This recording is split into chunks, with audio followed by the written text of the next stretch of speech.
After a month on the road, the top side in the USL Championship's Eastern Conference is back home in the Steel City for another critical late-season challenge in the fight for the year's first silverware. It is Players' Shield contenders Pittsburgh Riverhounds against playoff hopefuls Loudoun United, and it's brought to you by Allegheny Health System. Great to have you with us from Highmark Stadium alongside Manchester United great Gary Bailey. I'm Alex Seinert. Now the standings would suggest this is an open and shut case for the home team tonight. Pittsburgh lead the East and are tied with Sac Republic for the most points earned across the league this season, while Loudoun United have just one victory since Independence Day. But Riverhounds head coach Bob Lilly has been adamant, both to us and to his players, that nothing is guaranteed in this league. The reverse fixture between these two in late May was evidence of that, Gary. It certainly was. It was a close match. This is the only goal taken by Ordonez, the centre-back. What a great finish it was. Kenny Forbes with a short corner, Mark Ibarra playing it back, but the centre-back takes it on the run and slots that past the keeper in style. That win was the 5th in a row for Pittsburgh and finished off an unbeaten month of May. They have continued in that vein since, well, that loss since Loudoun United into where they are now. A bit of a tailspin. And you can see why. Goals against 30 compared to 13. They've scored more or less the same, but if you don't defend well, and that's been Loudoun's problem all season, if you don't defend well, it's very difficult to win games.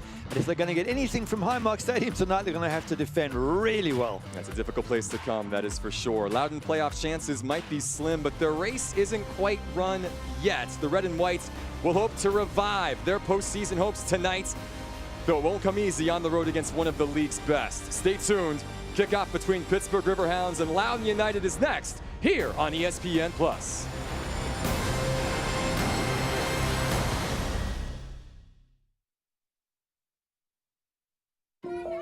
At AHN, we see you when everything's going great, and when that's not the case at all. We see you needing expert care every single day, and excited for all that's to come. At AHN, we see you. Us at Highmark Stadium for Hispanic Heritage Night as the Riverhounds face New Mexico. We'll be celebrating Hispanic culture with great food, drinks, dancing, and professional soccer. Live music by Gava Speed from 5 until 7 in the tailgate zone. Come down to Station Square and cheer on your Hounds as we fight for home field advantage in the 2023 playoffs. Tickets start at just $18. Get yours today at riverhounds.com/tickets.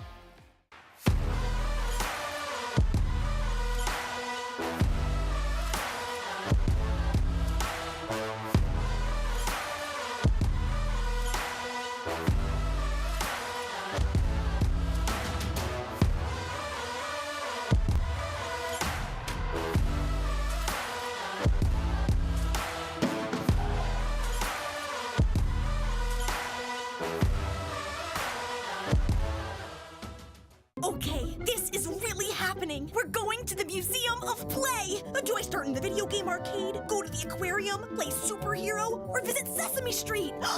What about the train?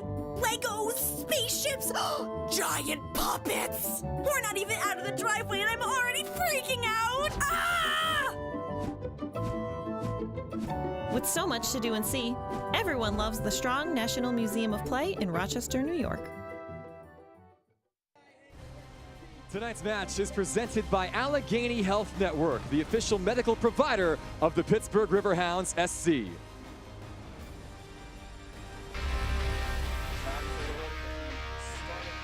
Time to take a look at the starting lineup presented by Armina Stone. First for the Riverhounds, Gary. Yep, 5 changes, and Bob Lilly does this all the time. It's 4 or 5. He keeps rotating, which seems to work so well for the Riverhounds. Goalkeeper Chris Garner comes in because Jamali waits on international duty. Then Danny Rivera's in, Joey Farrell, Kenny Forbes, King Kenny's back, and Edward Kieser. Onto the bench go Luke Biasi, Ilal Osumanu, Robbie Mertz, and Tola Shawamni. Every match, it seems, a new lineup for the Hounds, yet they continue to march on. A similar story for Loudoun tonight. Yes, a couple of new players on debut, which allows Ryan Martin to make 3 changes to the side that were beaten 2-1, or was beaten 2-1 by Indy 11 in the last outing. In comes Jacob Green for a debut from DC United and Chris Haggard. And to the bench go Jeremy Garay and Abdul Kawanda. Zach Ryan's also in, back after injury, and Huso Landry is suspended. So 3 changes in that what looks like is going to be a 4-4-2 lineup, with Phil Neville's son playing at right back, Harvey Neville. Second game for Harvey in a white and red kit of Loudoun United. Again, a lot of loanees getting some time late in the season for Ryan Martin, who has called this a cup final in his club's pursuit of a playoff opportunity. They need essentially to win out to have a shot to make the top 8 in the East. Let's talk keys to the game, brought to you by the premium light lager that embodies all things black and gold, IC Light. Well, for Pittsburgh, Bob Liddy's saying it's got to be early pressure and attack. We cannot let Loudoun settle. If they settle, they can knock the ball around and they can be dangerous. Talking to Ryan Martin, he said we need to be vigilant at set pieces. We know how good Pittsburgh Riverhounds are from free kicks and corners, and we've been a little bit vulnerable, a little bit lazy at times. He says, I want us to be really tight whenever a set piece comes in. Things to watch for, again, presented by IC Light tonight here at Highmark Stadium in downtown Pittsburgh's Station Square, right on the banks of the Monongahela. It's one of the most impressive and atmospheric venues in all of the USL. And while it's been dormant since early August, that all changes tonight as the hometown Hounds are set to be released in front of the Steel Army in hot pursuit of the club's first championship. John Griggs is our head referee. He will give the signal, and we are underway here from Highmark. Great to have you with us wherever you're watching. Pittsburgh in the traditional home black and yellow, Loudoun in the road white and red. The Hounds, one of the premier clubs in this league. They are already back in the playoffs for a 6th consecutive season, and quickly in the attack. Mark Ibarra tripped up. Danny Rovira making his case that perhaps that should be a card within the first 20 seconds, but it'll go down as a free kick. This is a tough one for Loudoun. They've got to the point now, as Ryan Martin mentioned to us, they need 3 points. A draw is not good enough. Now, good luck coming to Highmark looking for 3 points. They've only lost 1 out of 14 matches in the league at home as Kenny Forbes and company. So it's a massive ask for Loudoun United today. Officially 10-1-3 on the campaign are the Hounds here at Highmark. And now an early opportunity to get something on the board. King Kenny, Kenardo Forbes, the captain, will play this short. Danny Griffin tried the give and go that time with the Jamaican. Intercepted, and here comes a first look at Chris Hagart, fresh on loan from Charlotte FC in MLS.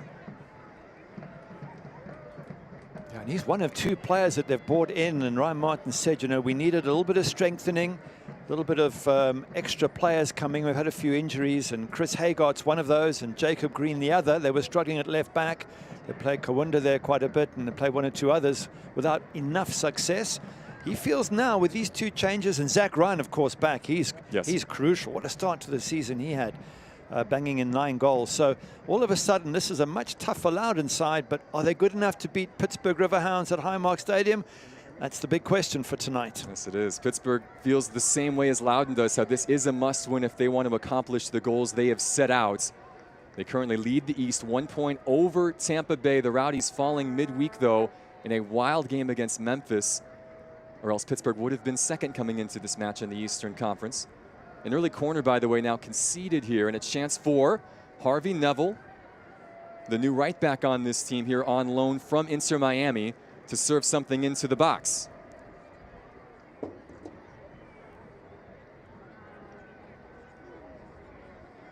Short corner taken.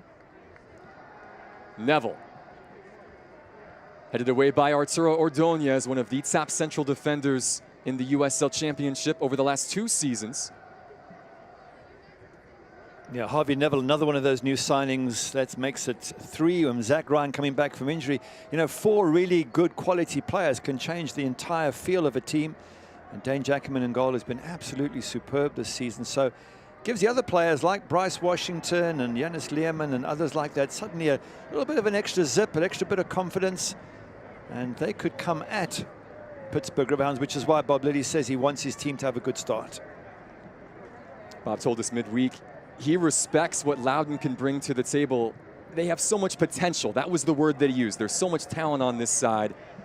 They are still, as you mentioned, young. Very, very young. And I think the addition of like a Hagard player, a Green, guys with MLS experience are going to help this team towards the end of the season pick up points and finish the year on a high note. Yeah, it's interesting. Ryan Martin telling us that they have slightly new ownership, and the plans of next season are to bring in even more players, maybe some a little bit older and more experienced. Every player on this pitch for Loudoun today, and in most games they've played, is 25 or under. That's very impressive. Unfortunately for Ryan Martin, he hasn't got the results that he would have wanted.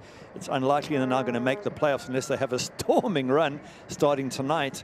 But he has played young players in general, and that might change next season. Giannis Lehrman is the old man in the side at all of 25. It's a youthful team. And of course, as you mentioned, transitioning from being essentially a DC United feeder club to now being an independent club. They were able to play in the US Open Cup for the first time this year with that change of ownership. They have a beautiful facility at Segra Field. The future is certainly bright for Loudoun United. Here are the Riverhounds now in attack. Mark Ibarra no longer sporting the gold tips, lofting one to the back post for Forbes to chase. He will lay it back. Junior Etu was the man he was aiming for, but it'll go for a Loudoun throw instead. Neville's second appearance for the club, the native of Manchester, where of course his dad Phil featured for a long time in the Premier League along with Everton. He grew up in the Man United Academy, which is a fantastic academy from a coaching perspective, so all his fundamentals should, in theory, be spot on. You would know all about that? Yeah, I didn't actually come through the academy. I joined at 19, so I was a little bit later than Harvey, but to be surrounded by those coaches, and I assume he was there from sort of age 8 or 9 onwards, that's a wonderful upbringing. Albert Dikwa there, one of the top scorers in the USL Championship this season, with a bit of a head wound that needs attending to. What a season he's had. Oh, that knee was up high from Dane Jackaman. Wow. I mean, you're allowed to, as a goalkeeper, as long as your foot's not up, and it's on the center forward to get out the way, which Albert Dikwa didn't quite manage. You can see him waving off the staff as they were coming out, because now he's going to have to be sidelined for a moment until allowed to come back on. Doesn't look like blood was drawn in the end. Just a quick word from John Griggs to the Pittsburgh native, Dane Jackaman. Attended Taylor Allardyce High School in Pittsburgh's Squirrel Hill neighborhood. Now in his second season with Loudoun United. Long ball sent forward, dealt with at the back by Joey Farrell. You mentioned Dane Jackaman. I've only got to go back a few matches to that wonderful win against Las Vegas, 3-0 away, in which he made a couple of fantastic saves. One from a header 6 yards out in the 20th minute that was one of the best we've seen this season. So I think he saved a penalty as well in that match. He did, yes. And with that sort of form at the back, you just feel that with these extra additions that Loudoun have, maybe just Ryan Martin can turn things around.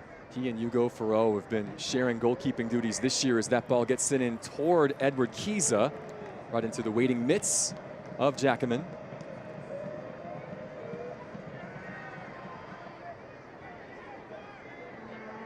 First look at Jacob Green, his first touch in a Loudoun kit. Bryce Washington and Green manning the left side of defense, but now a turnover. Rovira in the direction of Dikwa, dealt with. Loudoun trying to spring the counter through Chris Hagart. The new number 10 back to Bryce Washington. Learman, the Frenchman.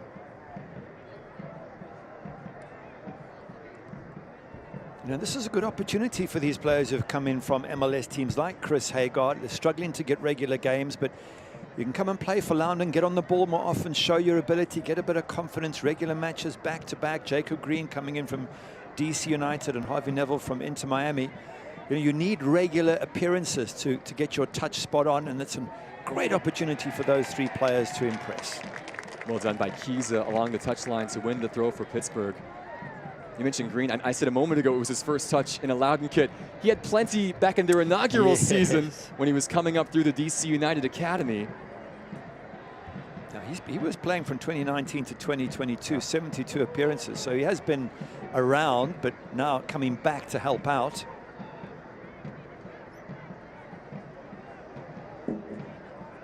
This is Danny Griffin. Etsu.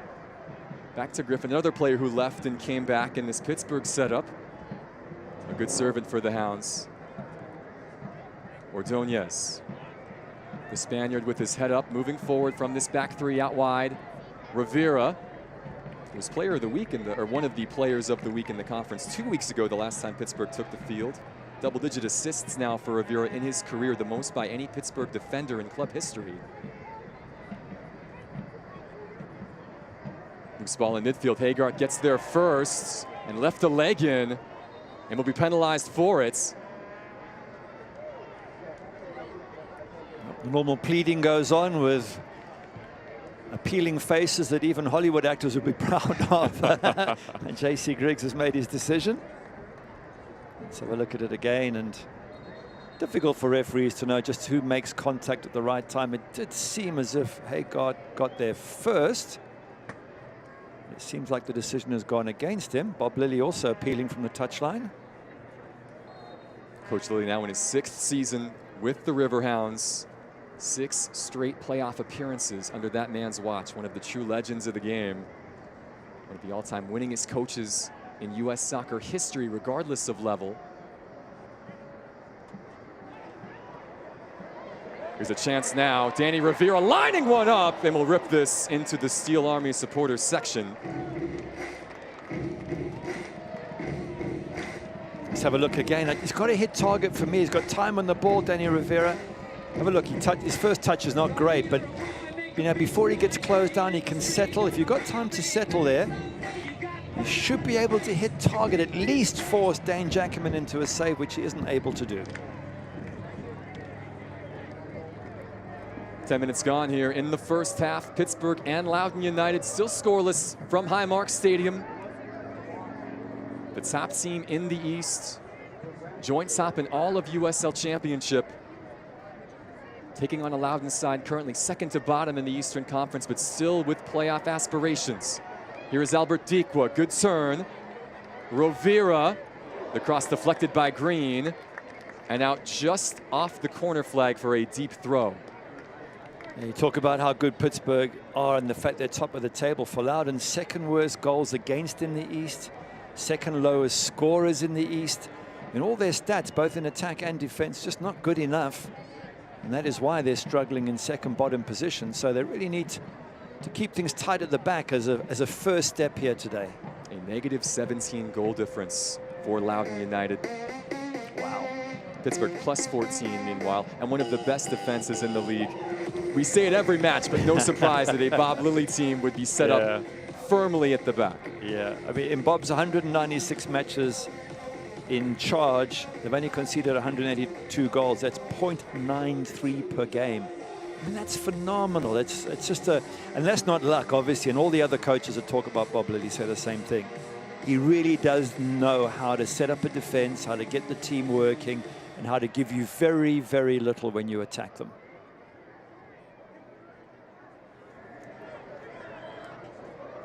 Fans, if you can't watch the match, turn on Sirius XM FC 157, North America's only 24/7 source for engaging soccer talk, including USL All Access Tuesday nights at 7 Eastern, plus hear live matches from the USL, MLS, English Premier League, and more, all on Sirius XM FC 157 and the Sirius XM app.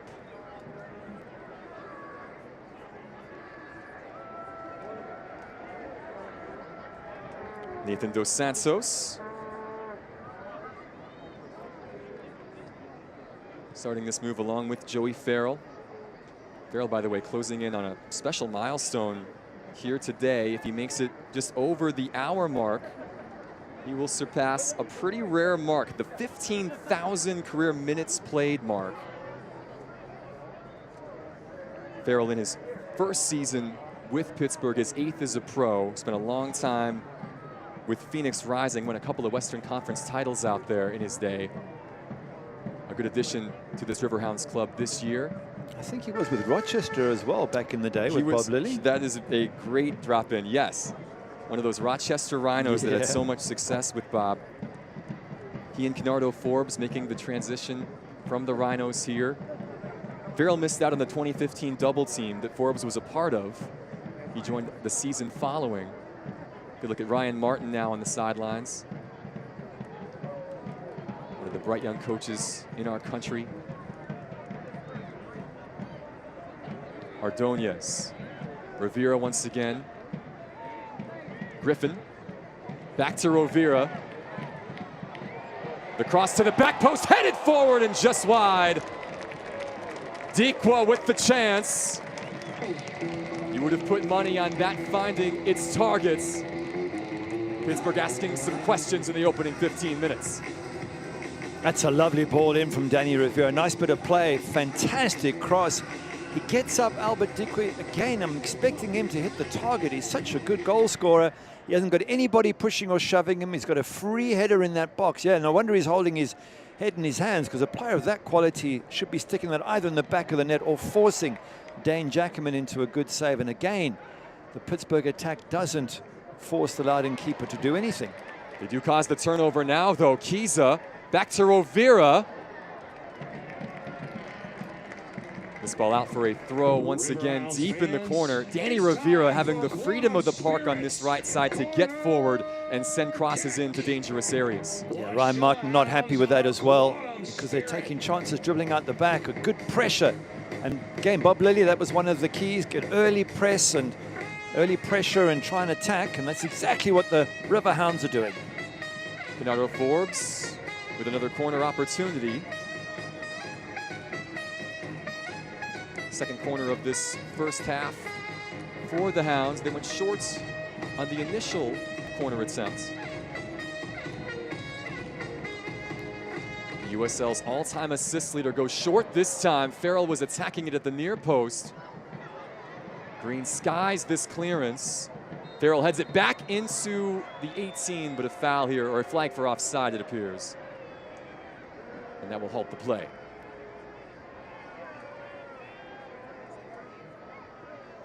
It's important for Loudoun to get their foot on the ball and knock it around a bit. They've really been defending, and you can't keep defending against the Riverhounds. You would think they'll get through eventually. And you've got the likes of Tommy Williamson, who himself is an ex-Pittsburgh player up front who wants to prove something, and Zach Ryan and Khalil El-Medkar, all fantastic strikers. You want to try and get some ball up front. The trouble has been getting it to that end of the field. They have not had any service so far in this contest. Pittsburgh controlling possession and controlling the chances in the opening 16 minutes. Still no breakthrough, though, from Pittsburgh's Highmark Stadium. That's what Pittsburgh do well. If you look at the expected goals from the last 3 matches, away at San Antonio, that's a tough match. They only gave San Antonio 0.75 of an expected goal. They beat Hartford away, it was 0.85, and they lost at Orange County, but Orange County only 0.65. So if you look at expected goals, which is basically a measurement of the opportunities to score and how many you should score with those opportunities, they've given those 3 teams less than 1 every single time. It basically means they defend so well. And again, we're seeing them here giving Loudoun absolutely nothing. They are one of the best in the league in terms of shots allowed, chances allowed as well. It is tough to get one past this Pittsburgh back line. And it starts from their press. We've seen that at times today. Their midfield and forwards winning the ball back high up the fields. Loudoun United yet to find a rhythm in this match. Long ball forward by Ordonez toward Dikwa, across the face, cleared away by Neville. The threat has come down the right. Ordonez that time, that overlapping run to the outside. Rivera looks him off. They go to the left now. Dos Santos out to Etu. Keys of the intended target, headed out by Learman. And still the pressure comes. Forbes in the corner, double teamed there. It's a good man to keep an eye on. Over to Etu. Good defending at the back. Looks like Cole Turner came back from midfield to dispossess Junior Etu in the end. But again, a quick turnover, the ball run right back by the hosts. Yeah, it's amazing how they do it. Every player in this Riverhounds side is good at pressing and good at tackling, and they manage to get that turnover ball so often. Chance for a counter now, though. Williamson on his horse. Ryan tried to release him. Ball popped up by Farrell and eventually played out. Tommy Williamson, by the way, scored 39 seconds into Loudoun United's last match, a breakaway that he converted against Indy 11 in that contest. They led that match for 70-plus minutes, then a late penalty giveaway, and then a late goal conceded, and they would fall on the road in Indianapolis 2-1. That match now 2 weeks ago. Both of these teams had last weekend off, a rare late season bye to get healthy and gear up for the stretch run.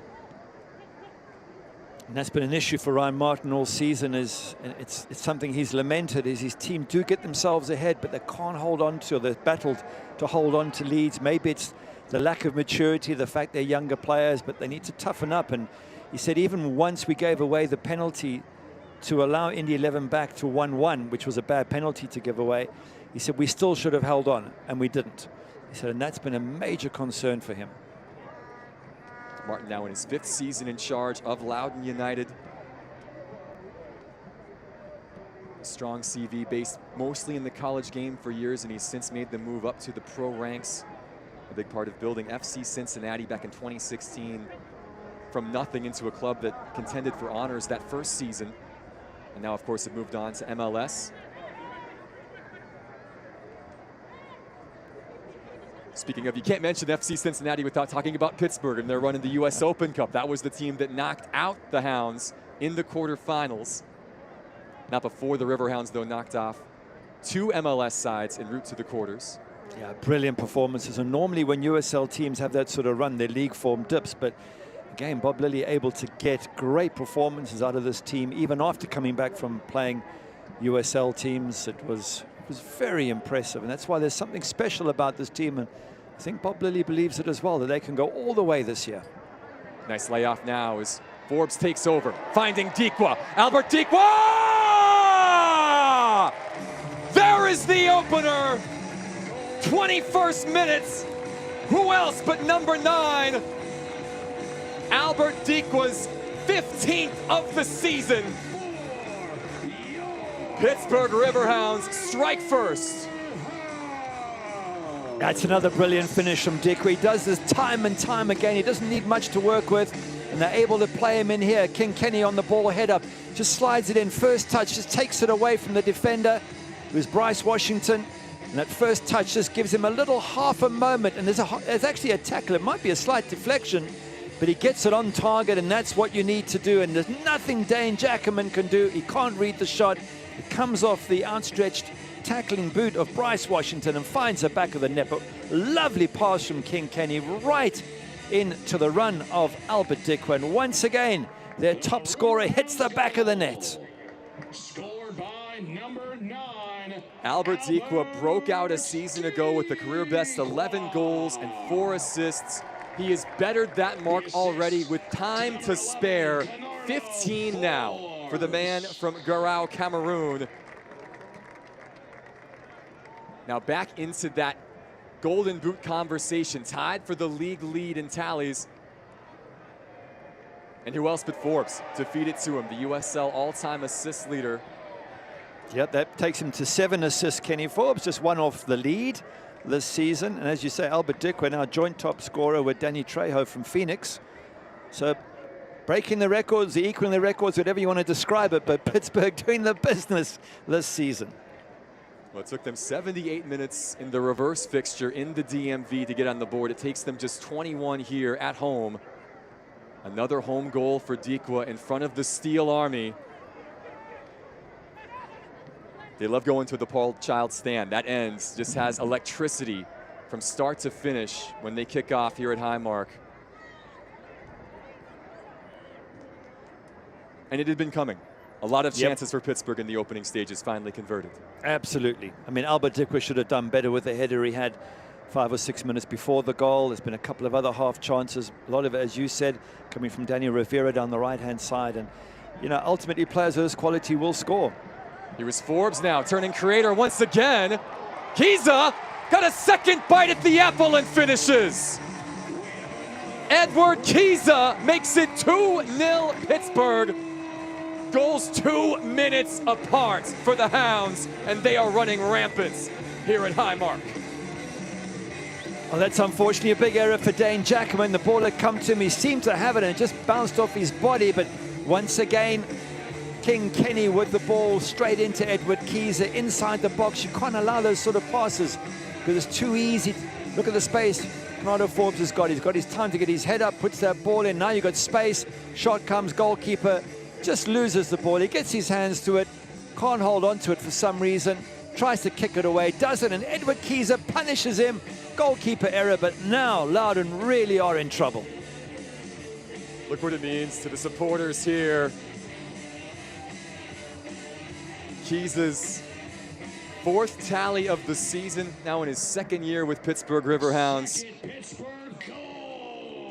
He's taking Tola Shawunmi's spot. We have seen Shawunmi and Dikwa dovetail so well at the front of this attack in recent weeks. Keyser gets the start tonight and takes advantage of the opportunity. Yep, takes advantage of the error by the goalkeeper, which is unfortunate for Dane Jackman because he's had some really good matches. You can throw one Obregon Jr. into that chat as well. He's had times up front there with Albert Dikwa. So lots of depth in the striking force for Bob Lilly, but that's a tough one for Loudoun. It's errors that have plagued them all season, and unfortunately for Dane Jackman, that just spilled out of his hands and he couldn't kick it clear. But at 2-0 down, it's a long way back and possibly even more trouble to come from the Riverhounds. First goal for Keyser since the 16th of July. Was on the bench last game, had seen action in each of the last 4. He started against Hartford, gets the start again here tonight, and now on the score sheets. 25 minutes gone here in Pittsburgh, and they might not be done just yet in this first half. Learman coming up to win it back, only for a moment though. The Riverhounds in the mood tonight in their first match on their home field since August the 12th. 3 consecutive road games and then the bye week in between home games at Highmark. Here's Rivera again off the flick from Ibarra. Good tracking back by Khalil El-Medkar. Ryan now bundled over by Ordonez, the Spaniard a bit too heavy in the challenge. Here you've got the likes of Zach Ryan and Khalil El-Medkar coming back defending. That's not where they want to be. That's not their talent, although they're doing a decent job of it. They want to be up front scoring goals and running at defenders, and they just haven't been able to get, they barely got in the half of Pittsburgh. Maybe there's a chance now. Long ball for Williamson, the former Riverhound on the turn. Tried to curl that into the far corner, but did not get the right arc on the shot. No, not his best shot. It just sort of bent away from goal as opposed to curling in. But that's the frustration, is he's had hardly any ball to work with, and when it came, he sort of snatched at the opportunity. But at least now Loudoun are in Pittsburgh half. They can maybe try and high press and get some turnover ball. But they have to do a lot more than what they've done in the first 26 minutes of this game. It has mostly been one-way traffic here in this first half. A lot of time left, though. We've seen games flip. This is a young Loudoun team. You know that Ryan Martin will make adjustments as well as this contest goes on. They find themselves in a place they did not want to be, however. Down 2-0. They've lost 2 in a row coming into this match. 1-3-1 in their last 5. Again, just 1 win since July the 4th. That came at Las Vegas Lights, the bottom team in the West, back on the 12th of August. Pittsburgh, by the way, 4-1-1 in their last 6.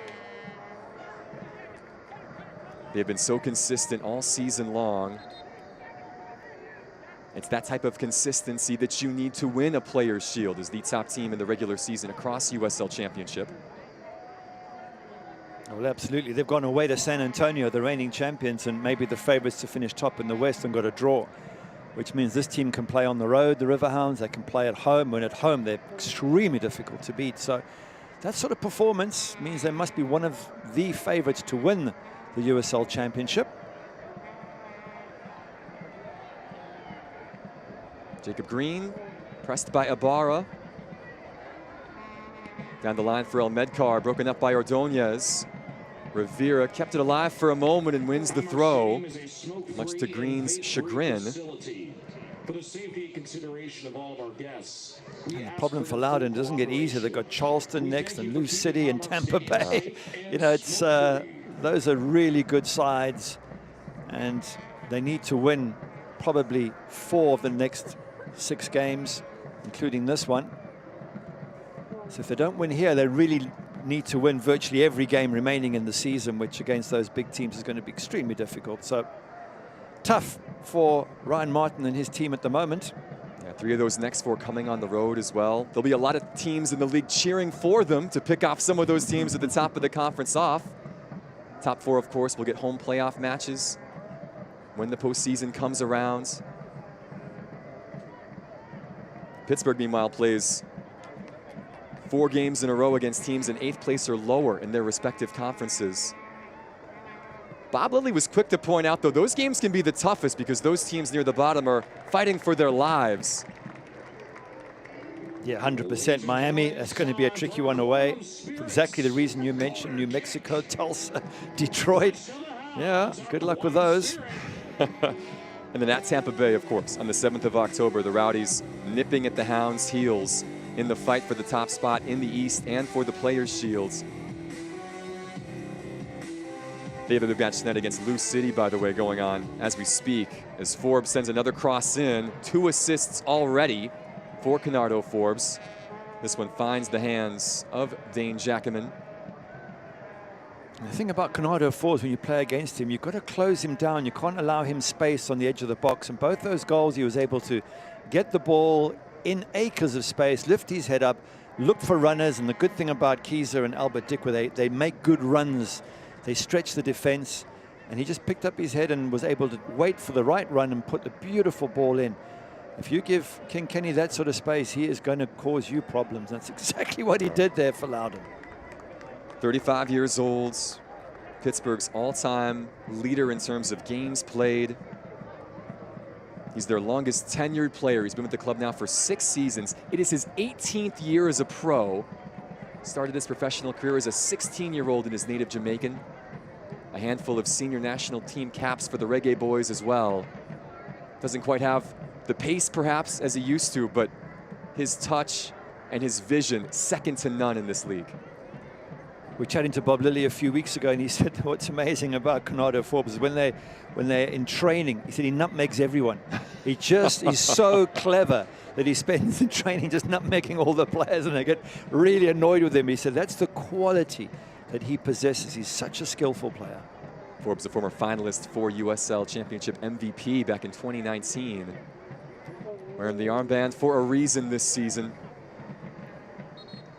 A half hour gone already here at Highmark. Pittsburgh up 2-0. The 2 strikers scoring just minutes apart. Albert Dikwa in the 21st, Edward Kiza in the 24th. Forbes assisting on both tallies.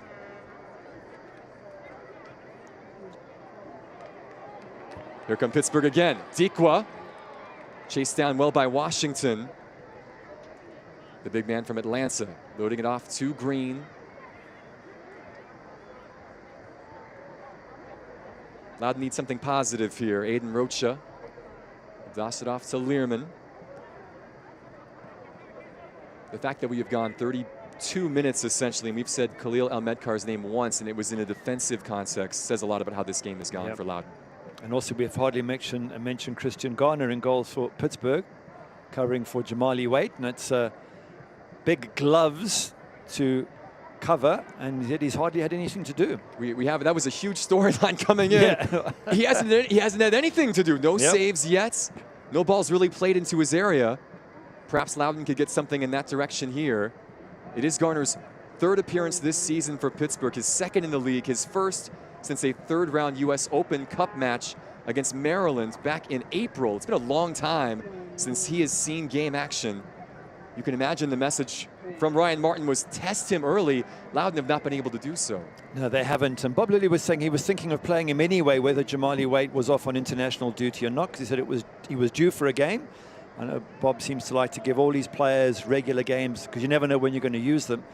And so this is a nice opportunity for Christian Garner to prove himself. He hasn't had the opportunity yet to do so. But it's a match where I guess Pittsburgh are expected to win, so it's not quite as pressurized a match for Christian to come into. Jamali Waite, one of 2 Hounds who are off on international duty this week during the break. Waite, of course, back with Jamaica. They opened up their Gold Cup, or their CONCACAF Nations League last night with a nice victory. Damari Gray with the game-winning goal in their contest.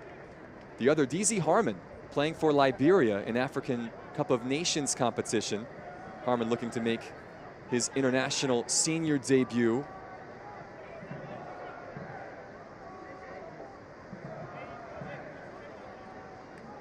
A Loudoun alum, by the way, and Kevin Paredes on the roster for the USMNT this weekend. A couple of friendlies coming up. The United States men's national team won't start their Nations League journey until November, having safe passage through the qualifying rounds. Paredes, of course, now with Wolfsburg in the Bundesliga after starring for DC United for a couple of seasons. 35th minute now. Pittsburgh back on the attack. Forbes. The switch to Rovira.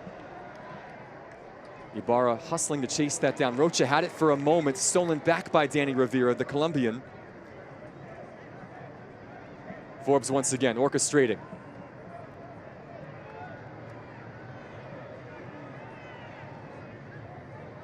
Rovira, the layoff to Ordonez. Good grab by Jackaman.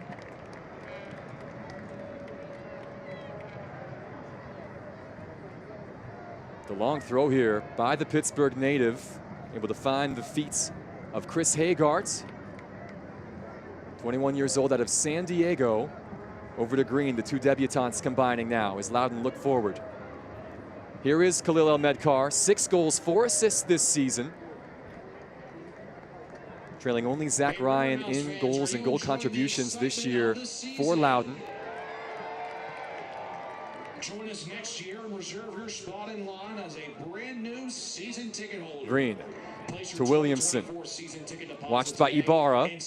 Williamson's cross has gone out of play. For more information or to place your deposit today, scan the That's a poor cross from Williamson. He's got to get it back into play and give his teammates something to aim for. As we have a look at Christian Garner, 23 years of age.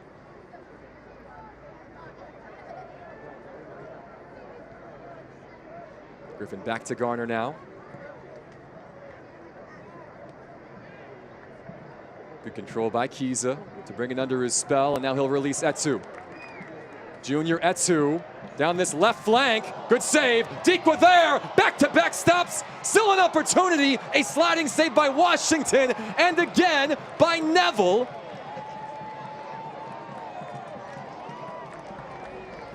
Last-ditch defending by Loudoun here to keep it 2-0. But what a great move from chesting it down. Kiza playing it wide to Etsu, getting inside the box, back to Kiza, shots on target. And then following up was Albert Dikwa. Such pressure and so unlucky not to go 3-0 up. That was brilliant play there from the Riverhounds. And it all starts from that chesting of the ball down by Edward Kiza. That's something that Loudoun should be winning that ball. Their defenders should stop any striker from chesting a ball down all the way from defense, but they weren't able to do so. And nearly paid the price for it. Pittsburgh has been in full flow offensively. There's a bouncing ball now. Danny Griffin gets it out of his feet to Rovira. Another cross into a dangerous area that Washington deals with. Farrell. Dos Santos. A momentary lapse in concentration.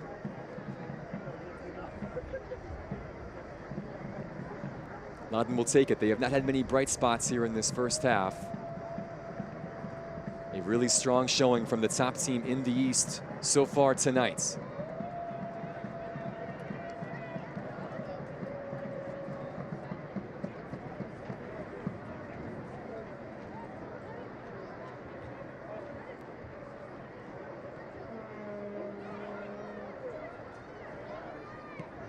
A little bit too easy for Pittsburgh. There's no high press. They can knock it around. They are 2-0 up. You've got to ask the question of Loudoun. If you're two goals behind, shouldn't you be putting a little bit more pressure on to try and win the ball? Got to take some chances. The thing about this Riverhounds team, when they've been leading at half time, it's 8 wins and 1 draw. So you don't really want to be going in losing, because the stats tell you you're not coming back. So try and get one before half time if you're Loudoun. Again, they don't. It's with Dane Jackaman saying, now get up, let's get everyone forward, let's just try and get on the front foot.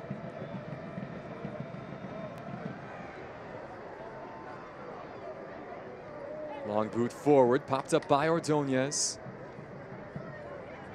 I'm sure that is the message by Ryan Martin. Try to get something, get a foothold back in this game. Easier said than done, though, against the second stingiest defense in the league. Look, turnover ball again by Pittsburgh. Players in black and yellow running. Forbes again, picking out Kiza. Already one to his name today, Edward Kiza. Back to Rovira. Good service to the back post. Neville is there. Ordonez, the high boot came in from Williamson. Okay, so here's this chest from Edward Kiza. You can't allow someone to in attack to bring it down. Etu with a fantastic run. He's got his head up. He's looking for Kiza. He's looking for options. He takes a shot. Good save. And then Albert Dikwa has a shot. Another good save. Then a good tackle. All of that's fantastic defending by goalkeeper and defenders. But initially it all starts because you're allowing a striker to chest a long ball on the halfway line, turn and play in Etu. And that's going to get you into trouble every single time. So again, it's been their Achilles heel all season, Loudoun, they're defending. And once again, allowing opportunities that you shouldn't really be allowing. It's amazing how hold-up play like that can start an attack. Something so simple as keeping possession in midfield on a clearance. That's because so many of the Loudoun players have pushed forward. It was turnover ball, it's not long. You're vulnerable, then you've got to make sure that that striker doesn't bring it down. He might win it, but he's got to win it going back to goal. Instead, he chests it, turns, and puts Eto in. You must say 2 spectacular saves and 2 outstanding blocks by this Loudoun defense. Under the cosh again, though. Ibarra, the layoff to Rovira. Square ball, Mark Ibarra! The one-time attempt, very nearly. I wonder if he had a bit more time there, Mark Ibarra, when it came to Daniel Rivera again down the right-hand side has been superb. He almost could have taken it and hit it. Maybe he would have got tackled, so he takes it first time. Doesn't really connect with it that well. But he wasn't even that closely marked. Again, I keep saying the same thing. Question marks about the Loudoun defenders.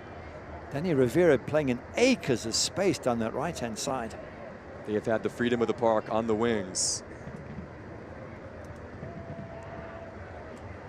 With turnover now, Ibarra trying to take advantage of the misplayed clearance. Now Forbes will slow things down. A reminder, Mike's Beer Bar isn't the only home to watch, oh, sorry, it's not only the home of the famous Steak on a Stone, but it's also the official watch party location of your Pittsburgh Riverhounds. Meet me at Mike's, that is Mike's Beer Bar. 42nd minutes. Pittsburgh up 2-0. Junior Etsu and company trying to get one more before the halftime interval.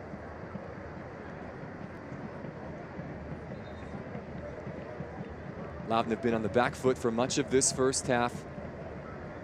Pittsburgh Riverhounds the aggressor here tonight. One exceptional team move and one goalkeeping mistake leading to the 2 tallies for the home team this evening. But it could have been more. A double save you mentioned from Jackaman, that could have been 3. There was a wonderful headed opportunity for Albert Dikwa. We couldn't hit target. So in some senses, Loudoun possibly lucky to only be 2-0 down. It means they're still in the match, but just. Ryan Martin said this was our cup final, and so far it has gone the way of the visitors.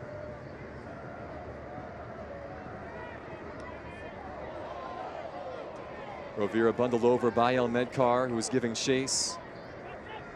It remains in Loudoun's possession, though. Rocha will play it back now to Washington, who will reset.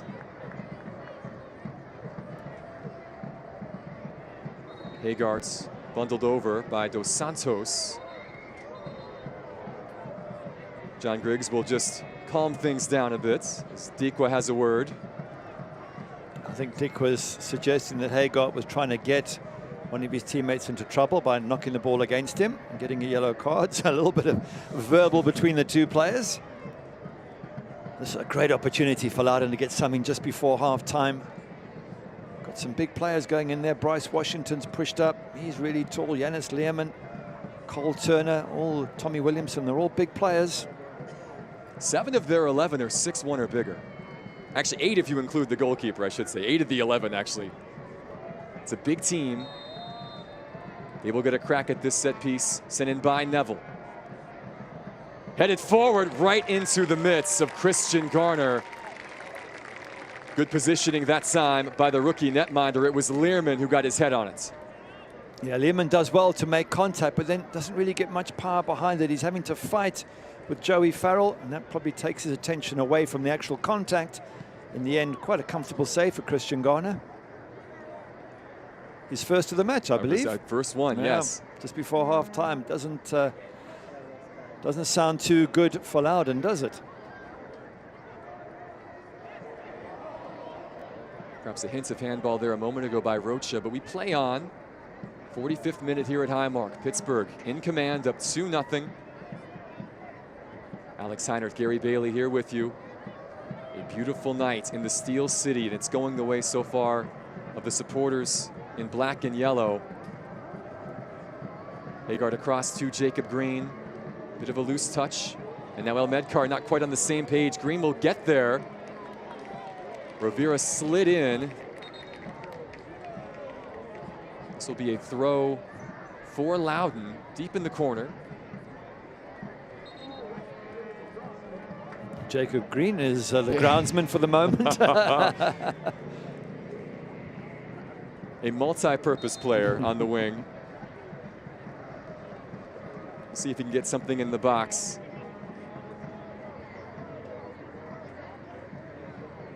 Headed up by Ordonez. Palmed there by Dikwa and Rovira, and the danger passes. 1 minute now of stoppage time here at the end of this first half.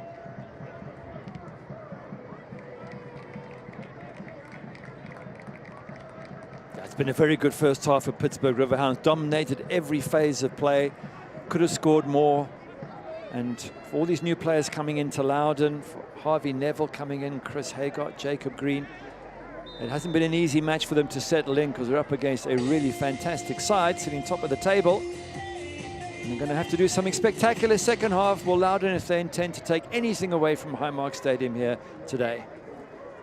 They found themselves in a deep hole against one of the best defensive teams in all of the USL Championship. It's a Loudoun offense that has the capability of sparking to life. They scored goals for fun early in the season. Those have dried up a bit of late. They will need the likes of Bryan and Williamson and some of the new boys to find their shooting boots in the second half. John Griggs blows the halftime whistle. 45 minutes gone here in the Steel City. Albert Dikwa got the scoring started in the 21st minute off a beautiful feed from Canardo Forbes. A similar story 3 minutes later when Edward Kiza found the back of the net. Pittsburgh's return to their home stadium, a triumphant one thus far. Halftime here in Pittsburgh. Riverhounds SC 2, Loudoun United 0. Back in a moment from Highmark Stadium after this.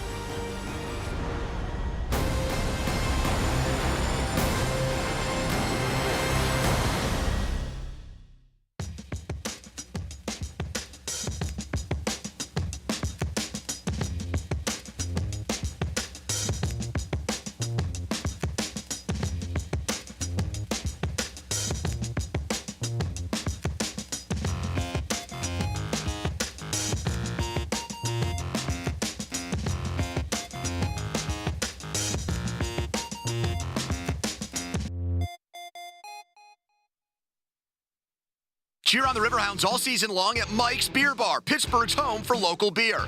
With 21 TVs, over 300 local beers, and amazing food, Mike's is the place to be. Tell your friends to meet me at Mike's, Federal Street, right across from PNC Park.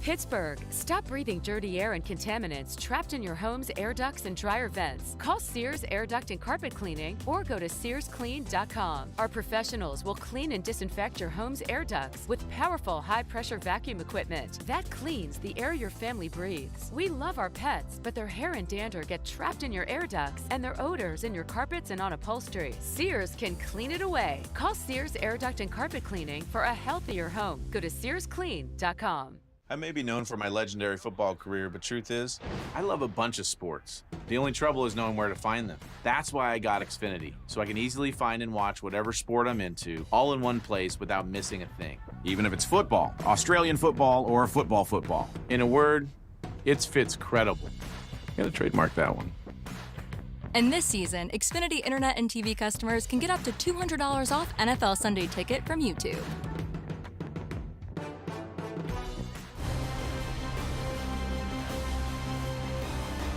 We've reached halftime here in Pittsburgh. Halftime brought to you by Highmark Health. Riverhounds SC up 2-0 over Loudoun United FC. An impressive opening 45 minutes from the Eastern Conference leaders. Since these two clubs last took action, we had a couple of matches a week ago on Sunday, including San Diego, the Loyal, taking care of business against Birmingham. An impressive performance by the club from Southern California.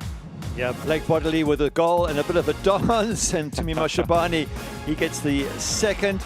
And then Colin Martin off the post here, just follows up there and makes sure of that goal. Ronaldo with the initial effort, Ronaldo Damas, and then FC Tulsa. What about a support? What an error from that shot by Eric Bird. So unusual for the goalkeeper to make those sort of mistakes. The second one coming in from Marcus Epps. They were 2-0 down. You can see San Antonio coming back. Zuhair just making a bit of a fist of it, but that mistake early on cost San Antonio big time. San Antonio, the defending champions. Now that loss, a damaging one, as you said. Now they find themselves level with Sac Republic atop the West. 3 points dropped against the Tulsa team near the playoff line in the Eastern Conference. More to come here from halftime. Pittsburgh in control over Loudoun, 45 minutes in. We'll look around the rest of the USL after this. Goes topics. I mean, yeah, let's talk about today we're gonna go topics. Roll it down. I am. You don't need a car to listen to Sirius XM. You can listen anywhere. You know that, right? What? Kevin Hart's Laugh Out Loud Radio. Kevin, you could use your phone. What? What? Alexa, play Kevin Hart's Laugh Out Loud Radio on Sirius XM. What? This is how I know you're getting old. I guess that was it. What?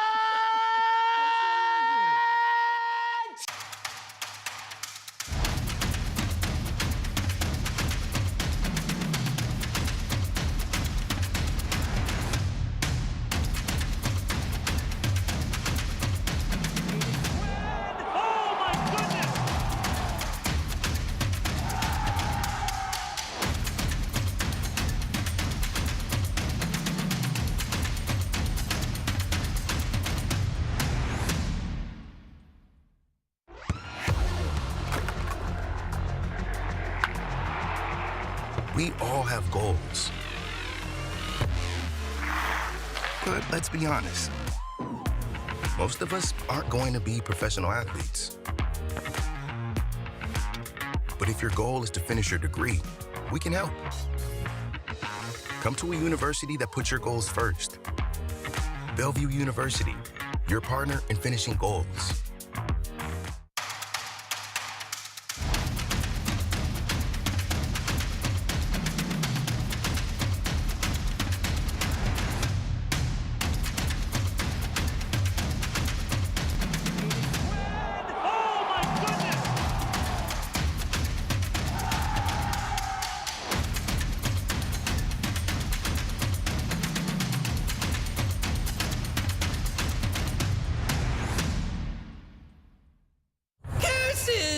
I've just returned from the Museum of Play. The fairy tale forest, Berenstein Bear Treehouse, superhero universe, it must all be mine. Did you know they have a whole room full of pinball machines? Did you? And that video game arcade? So cool! Oh, I'll be back, Museum of Play. With so much to do and see, everyone loves the strong National Museum of Play in Rochester, New York. Halftime continues here from Highmark Stadium, the home team. Up by 2 after 45 minutes of play. Time to check in on USL Championship news and notes. Some interesting nuggets from around the league this past week, Gary? What stands out?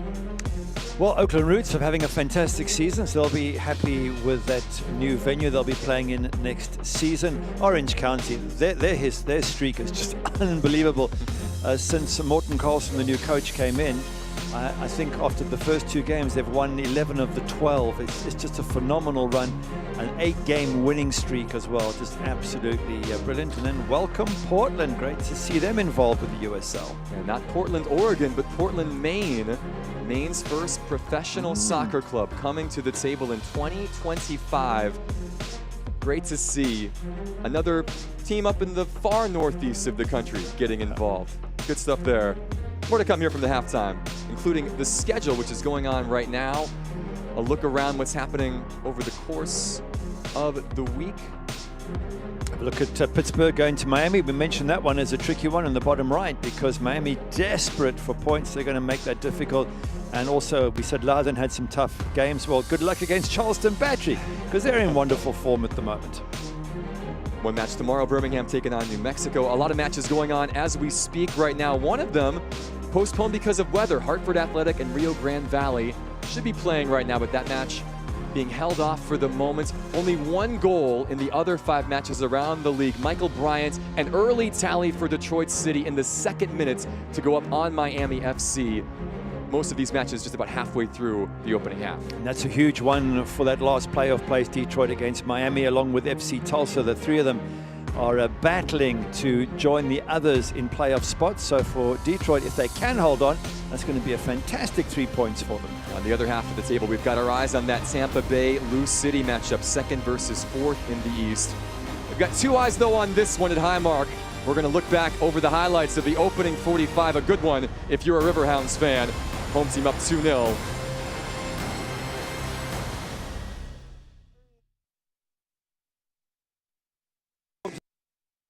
Ain't no better feeling than a cold one in my hand. Well, that's why I'll be keeping Iron City in my plans. Oh, everywhere I roam, I'll be thinking about my home. Sitting pouring on the iron right before I go to rest. And when I'm laying in my bed, there's only one thing in my head. Just an ice cold can of Pittsburgh, PA's best. This yellow pipe has a bright future. In the days ahead and for decades to come, it will deliver the natural gas that keeps you warm and makes many of life's other warm little moments possible. That's because we're using it to replace thousands of miles of aging pipeline as we build the energy infrastructure of your future. One that is safer, more reliable, and friendlier to our environment. Columbia Gas, forward-thinking energy. Wow, those are some big bucks. Biggest I've seen. No doubt, no doubt. Big bucks. Big bucks, just waiting to be scratched. Guess you could do that. How else you gonna play the new big money millionaire from the PA lottery? Now with bigger top prizes of $1 million. Those are some big bucks. You said it. Keep on scratching. The first thing I'm gonna do at the Museum of Play is scale the beanstalk. No, wait, the giant Etch-a-Sketch. Yes, maybe the video game arcade. Oh, who am I kidding? I'm riding the choo-choo. Whoop, whoop! Yeah, the Museum of Play really is the ultimate place to train. Get it? With so much to do and see, everyone loves the Strong National Museum of Play in Rochester, New York. 45 minutes in the books with Pittsburgh and Loudoun squaring off. The top team in the East versus the team second to bottom right now in the standings, and the opening half has gone that way. Riverhounds up 2-0. Let's show you how we got to this scoreline. It really started at the beginning, Gary. Pittsburgh on the front foot right from the off.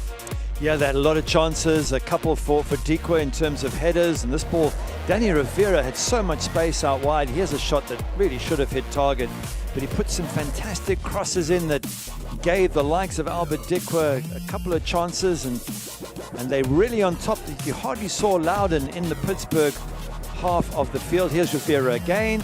This is the header, comes to Dikwa, got to hit target. That's the second time we've said that. I was beginning to wonder for a moment if the Riverhounds actually would hit the back of the net, but that was to come soon. They would have 11 shots in that first half, 5 on target, 1 coming in the 21st minute. And it comes from this. Kenardo Forbes off the layoff from Kiza, finding Dikwa, 15th of the season for Pittsburgh's leading scorer. Does so well. His first touch takes him away from Bryce Washington. He might have got a foot on that, but it flies past the goalkeeper. And we're going to talk about the goalkeeper in the next one. It's a lovely build-up. King Kenny again just puts Kiza in. Goalkeeper saves it, and then inexplicably just spills it. And one of those rare things that happens to a goalkeeper, because it wasn't the hardest of shots. In fact, it was almost too soft for him. Maybe he's preparing for a hard shot. Spills it, and Edward Kiza says, "Thank you very much. I will take it." 4th of the season for the man from Uganda. More Pittsburgh pressure as the half went along. This was one of the best team moves of the first half for the Riverhounds. Oh, absolutely. Kiza allowed to bring it down, brings in Etu. Etu head up, has a shot. There's a save. Dikwa, shot, save. And then there's going to be a block from Dikwa. And there's going to be another block coming up from Forbes. But it all started with a great move from Kiza, just bringing the ball down on the halfway line, and a great run from Etu. And Jackaman, at least getting something back there with 2 saves after that error of his. Pittsburgh kept the pressure on. Rivera, again, so much success down this right flank. Ibarra, the side foot attempts, just a bit off targets. But the threat has been there right from the opening whistle. Pittsburgh well-deserved their 2-0 advantage. And as you see in those highlights, it could easily have been more. Possession very much in favor of the home team. Certainly shots on target. The metrics would say this should be maybe 4 or 5 mil. It could have been, if I give you the XG, it's 1.07. So it says that Pittsburgh should have scored 1, they've scored 2, so good on them. But the XG for Loudoun, 0.11, so 0.11, which basically means they haven't really tested Christian Garner at all, which is the case, just that 1 shot on target. Well, if you want to make the playoffs and you've got to win 4 of your last 6 games or whatever it is, and this is one of them, they've got a lot of work to do, Loudoun, in the second half, if they're going to take anything home from this match. Well, they have 45 minutes to try and claw back. And again, even though the opening 45 did not give us much evidence that we are going to see a comeback here tonight, that's the beauty of this game. 2 shots that go your way and you're level and you're leaving Pittsburgh with something. But again, this is a Riverhounds team that does not surrender many opportunities. Zach Ryan and company have not had many looks. Ryan making his return after missing last match. If he gets the opportunity, he is dangerous. The Riverhounds have not allowed him much in that regard, and they will get us started here for the second half momentarily. Loudoun United trying to snap a 2-game losing skid, trying to pick up just their 2nd win since the 4th of July, and they have some work to do. Second half now underway here from Highmark Stadium. Alex Heinert, Gary Berry with you. Beautiful night in Pittsburgh. This is a city that loves their sports teams. Bob Lilly mentioning it's our job to keep them interested in what we are doing, with the Steelers beginning NFL play tomorrow just across the river as they'll play the 49ers tomorrow afternoon. Pirate baseball still going on. The Penguins just around the corner from getting started in the NHL. Performances like this will keep eyeballs on Highmark Stadium and keep this facility packed throughout the rest of the season and postseason. Yeah, absolutely, especially if they get home playoff matches, which they almost certainly will do. Maybe just the one, maybe more, the way they're playing. And at home here at Highmark, they could have a fantastic run all the way to winning the East. Depends on whether they finish top or Tampa do as to who will play at home. But you do get the sense that it's all set up for a wonderful season here for the Riverhounds. This club, one of the original members of the USL, one of the premier clubs in this league over the years, 6 consecutive playoff appearances. No silverware, though, yet to win a regular season or postseason championship. Bob Lilly has some hardware in his cabinet, including in 2015, winning the double, the Players' Shield and the postseason tournament, and then the USL. Kenardo Forbes a part of that team. We asked him, what similarities do you see between the 2 groups? He said both were talented, both worked hard. So that 2015 team was special. They were built on defense, one of the best defenses in the league. This Pittsburgh team, though, very similar in a lot of regards. He had said this group is special too. Yeah, that Rochester Rhinos team was brilliant. But I just think this Pittsburgh Riverhounds could be better because the league has improved so much since then. Poor Ryan Martin, it's a frustrating time, and I think he realizes now that probably hopes of making the playoffs are disappearing, because he felt that 3 new players coming in might give Loudoun that lift, might make them good enough to beat the likes of a Pittsburgh. Well, so far we haven't seen it. Maybe they'll still surprise us yet. How difficult is that, though? Chris Hagart was just signed on loan 2 days ago, and Jacob Green just came in 4 days ago. Neville just came in last week. How tough is that for them to bed in and make an impact right off the bat? Yeah, it is difficult, especially for Hagart coming from Charlotte FC. At least Jacob Green knows the setup because he's played there before. Harvey Neville at least got 1 game under his belt. But yeah, it's not easy to do. And they do have Zach Ryan coming back from injury, so that's a massive boost for them. Perhaps difficult if they'd have played at home, or if they'd have played a team lower down in the table. It might have been a much easier game, a game in which to build confidence with these new players. But they have come to the team that's top in the East. So they really have given themselves a difficult start here. But perhaps we'll see them more on the front foot. They have to take risks. Whether you lose 2-0, 3-0 makes no difference at this stage of the season.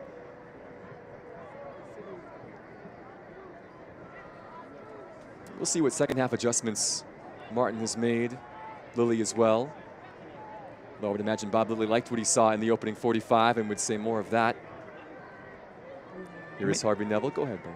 I'm going to say both managers will make a ton of changes. It just is the norm these days. When you look at the bench, Juan Obregon Jr. is there for Pittsburgh, Robbie Mertz, Luke Biasi, Tola Shawanmi.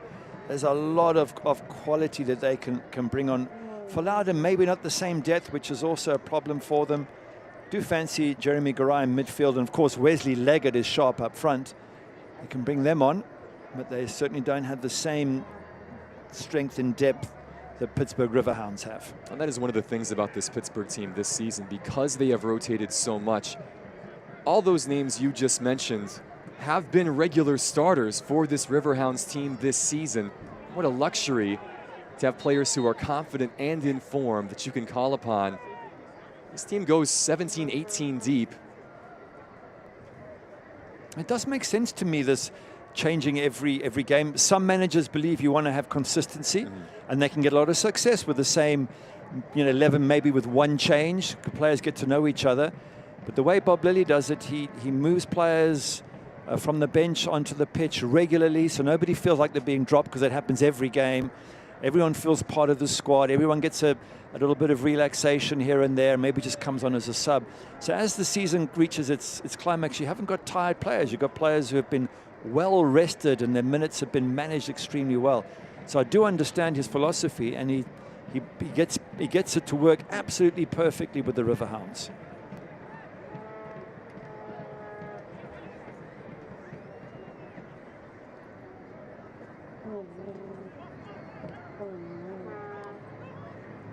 Aiden Rocha out wide to Chris Hagart, one of the new men, crossing it in towards Williamson.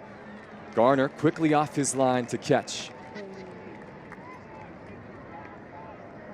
A little more direct from Loudoun United in attack on that occasion. Yeah, that looks a little bit better already. They started off this half a lot better than they did last half. They're pressurizing a little bit up front here. See Hagart doing a few more yards than they did first half. Of course, the risk is they leave more space behind them for Pittsburgh to attack into, but it's a risk you have to take. Trailing 2-0 there. Well, that balance you have to find. Can't leave yourself too exposed to a Riverhounds team who will be all too happy to eat up the space and add a third and a fourth. Danny Griffin. The layoff. Forbes, good save. Dane Jackaman getting low to his right to make the stop.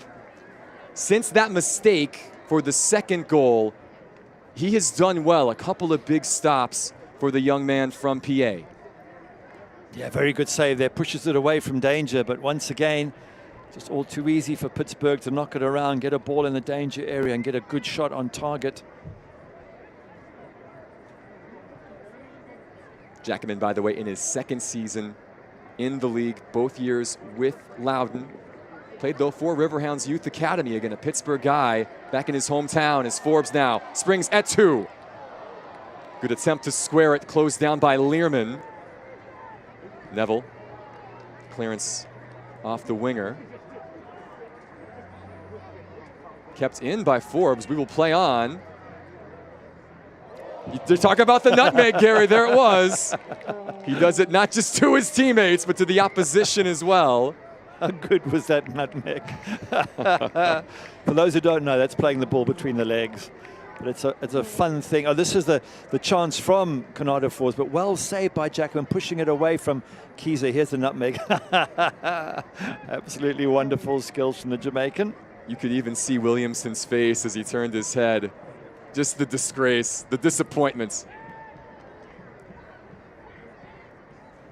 Forbes has done that to a lot of players, Tommy Williamson.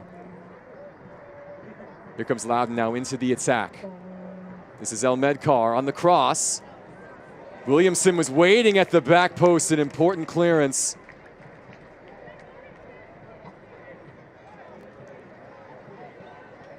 It was Junior Etsu back in defense. Loudoun trying to create something. Cole Turner able to chest it forward. Ryan out wide. Ball sent in by Neville. Popped up by Farrell. Turner could not connect with the teammates. Dikwa there to calm down the situation. Fans, don't miss a minute of the action in 2023, whether your club is on the road or at home. Catch nearly every second of USL Championship action on ESPN+, the home to the USL, La Liga, the Bundesliga, UFC, and more. Sign up today at plus.espn.com. This is definitely a much, much better phase of play for Loudoun United. They've been more attack-minded. Balls have been coming into the box. They've pushed more players up higher. They've had a couple of high presses as well. You get the sense that Ryan Martin has said, all right, guys, the only way we're going to come away with something here is we've got to get on the front foot. There's no point defending and allowing Pittsburgh to come at you because we know what they can do. So this is now punch for punch. They're going for it, Loudoun, and it's good to see. He did tell us this week he was aware of the challenge. He said this is a tough place to come and get a result. We mentioned earlier, just one defeat all year for the Hounds here at Highmark. They've got the best goals against record in the East, have Pittsburgh. For that very reason, they give you absolutely nothing. There's Keyser now. He'll try his luck. Jackman once again down quickly. Big man Dane Jackman at 6'4", nearly 200 pounds. Good reflexes, though, to stop the shot from distance. Yeah, it's quite a comfortable shot to save. Doesn't quite catch it properly. Keyser bounced along the ground a few times, gets his body behind it, Dane Jackman. And he probably will have to be on good form this second half because as they leave more gaps at the back, he's going to get tested more often. Those are the ones you like, though, as a keeper. Nobody in front of you, right? Nice, clear vision and opportunity to make saves. And you're right about Dane Jackman. He's made some really good saves here today, but he'll look back at that goal and think that's the crucial one. And it was one of the easiest of all the shots he's had in the entire match. Almost it was too easy, and that's why he fumbled it. Cole Turner forcing Garner into a save. Good look from Cole Turner, the Maryland native. Spent some time with Philadelphia Union over the last couple of seasons. Just 22 years old, though. Another one of those young players trying to make the most of his opportunity with this Loudoun club. He was trying to pass it, and it came off the defender. But again, to make the point, every player 25 or younger on the Loudoun side. Williamson that time putting Farrell under pressure. Rocha closed down by Forbes. Conrado Forbes, even at 35, still doing the defensive work in midfield. Not just a quarterback in there, able to get his nose dirty as well.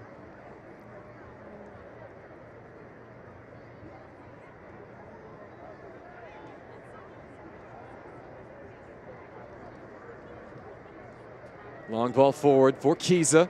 Great control. Dikwa unable to get it under his spell. It'll go back at 2. Closed down by Haygarts. So good, those front two. They were just playing the ball at the back. Pittsburgh Riverhound. One long ball from Bob Lilly's side, and suddenly Keyser's bringing it down and trying to get Dikwa into the game. And that's how they can punish you so quickly, the Riverhounds.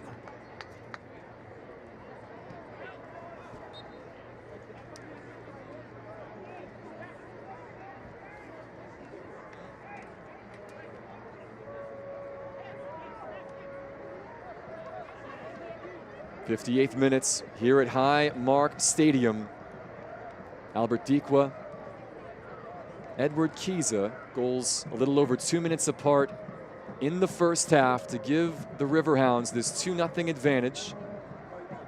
Loudoun United asking a few more questions since the halftime break, but still kept at bay. Rocha, former Georgetown man. Back to Washington, now Learman. Rocha in midfield. Hagart. Williamson, not on the same page with Neville. That's where you see those connections just not quite where they should be at this point in the year because you've got so many new players in the starting 11. Absolutely, but Williamson's got to lift his head and see where Neville's going. And Neville wasn't there, so you can't play the ball into where the player isn't, and that means he wasn't looking, he was just assuming. But you are right, it does take time for players to settle in. These are quality players though. Haygarth, when he has had the touches, has looked really good. Just hasn't quite influenced the match enough yet. Still a half hour and change left to do so. Loudoun United trying to find a way back into this contest. Can they break down this Riverhounds defense? Neville up forward, Hagart the dummy. Ordonez read it well. Kiza again. Lovely touch off the chest as Forbes tries to release Etu, who has been relentless down this left side. Guarded closely by Neville. Back to Forbes. This is Griffin joining the attack. Danny Griffin closed down. Ball won back by Rocha.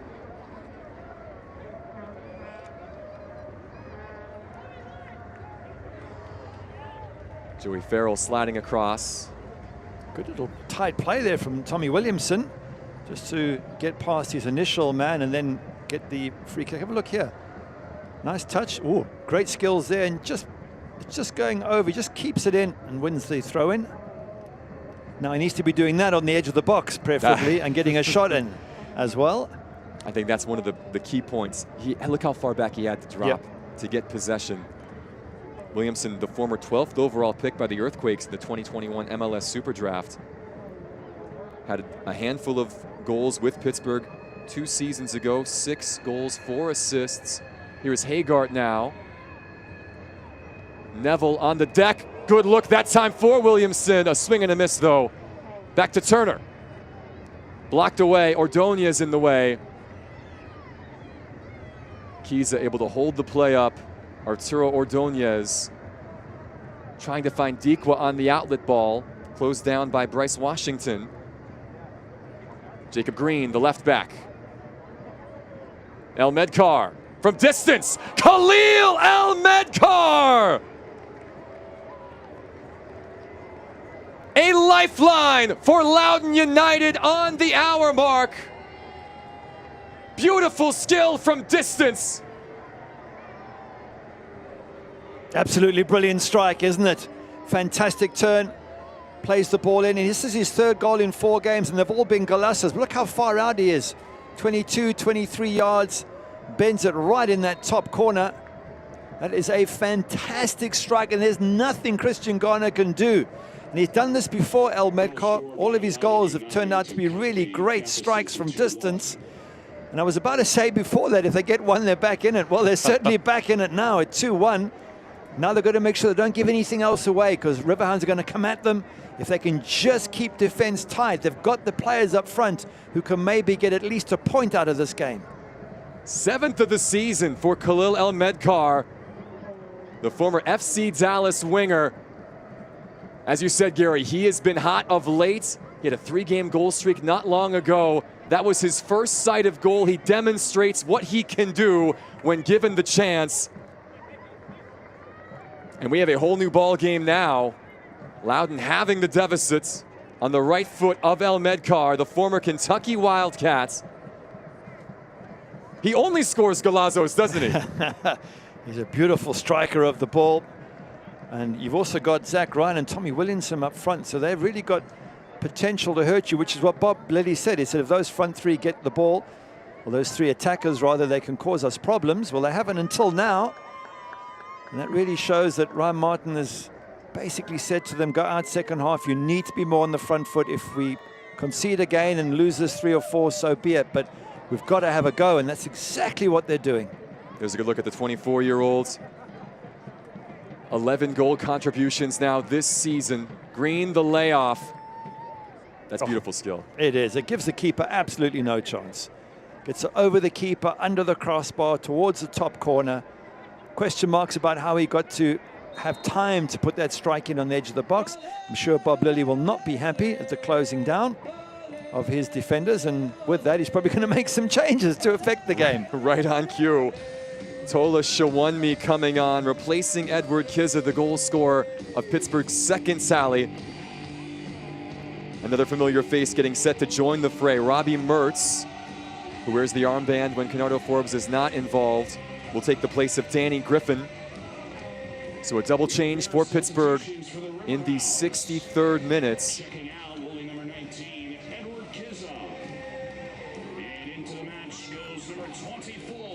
Oh, correction, Mark Ibarra now coming off. So Mertz for Ibarra, Shawunmi for Kizza. And taking his place, number 14, Robbie Mertz. Essentially like-for-like substitutions by Bob Lilly after conceding. Thoughts on the changes, Gary? I think that's Bob Lilly's way of saying, right, let's get back on the front foot now. We've let them back in the match. This is not good. Oh, right on cue now. Forbes laying it off for Shawunmi. Took a wicked deflection. Forbes is there to clean up. They will wave this off, though. It appears that John Griggs had whistled the play dead. Bryce Washington took the shot right in the face. Well, if the referee blew his whistle, then it has to be, I assume, a drop ball at that point, and it won't be a goal, because once the whistle's gone, it's gone. And I can understand why the referee would do that, because it hit Bryce Washington square in the face, and he dropped to the ground. And obviously, you're missing a key defender when that happens. Here's the ball to Shawunmi. Have a look at this hit. Bryce Washington bang in the face. Down he goes, and it could be serious, and so the referee blows the whistle, so the goal will not stand, I assume. I'm just wondering how they're going to restart this game. Will it be a drop ball, or will it be a ball to Loudoun, because at last had a Loudoun player? Well, good to see Washington back on his feet, the 24-year-old from Atlanta. It was a wicked ball from Shawunmi from close range that caught the central defender square in the face. And give John Griggs credit, by the way. There was no hesitation. He ran in, waving his arms to say that the play had been stopped. Forbes was there on the doorstep to bang home the rebounds, but it will not count. Good play. There is Ken Kenny just setting up Shawunmi, and it comes back to Forbes here, who finishes it. Yeah, look at the whistle. The whistle had already gone, which is a tough one for Pittsburgh Riverhounds, because if the referee had taken a bit more time and not blown it, it would have been a goal. But fair dues to the referee. If he's in any doubt about the safety of the player, he had to blow his whistle. And it looks like this will be a drop ball given to Loudoun. Again, you just don't take any risks when it comes to player safety, especially on a play like that. And it appears Washington is all right. He's been checked out by the medical staff on the sideline. John Griggs just asking for confirmation if Washington will be allowed to return.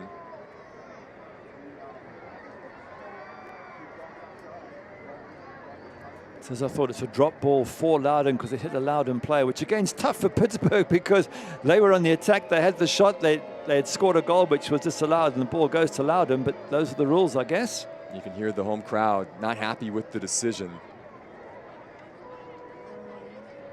But you're asking about the subs, and that's the intention from Bob Lilly. Let's get at them. Let's get a third. Let's get back in with a 2-goal advantage in this match. We've let it slip. But now it's getting exciting because as Pittsburgh go for it, so too Loudoun. So they're both going for the next goal. From a neutral perspective, that is exactly what you want right now. An open match. If you want to watch the action from on the field here at Highmark Stadium, make sure to call 412-865-GOAL to reserve the IC Light corner kick suite today. Williamson down, tried the square ball. Dos Santos was ready. Etsu able to get it out of danger. Only as far as Learman, though. Loudoun have really grown into this match. Bryce Washington still being attended to on the sidelines, so they are playing a man light for the moment. Concussion protocol being observed.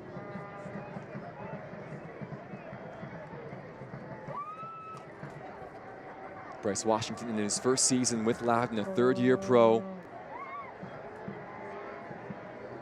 He's been one of the staples in the back line for Ryan Martin this season.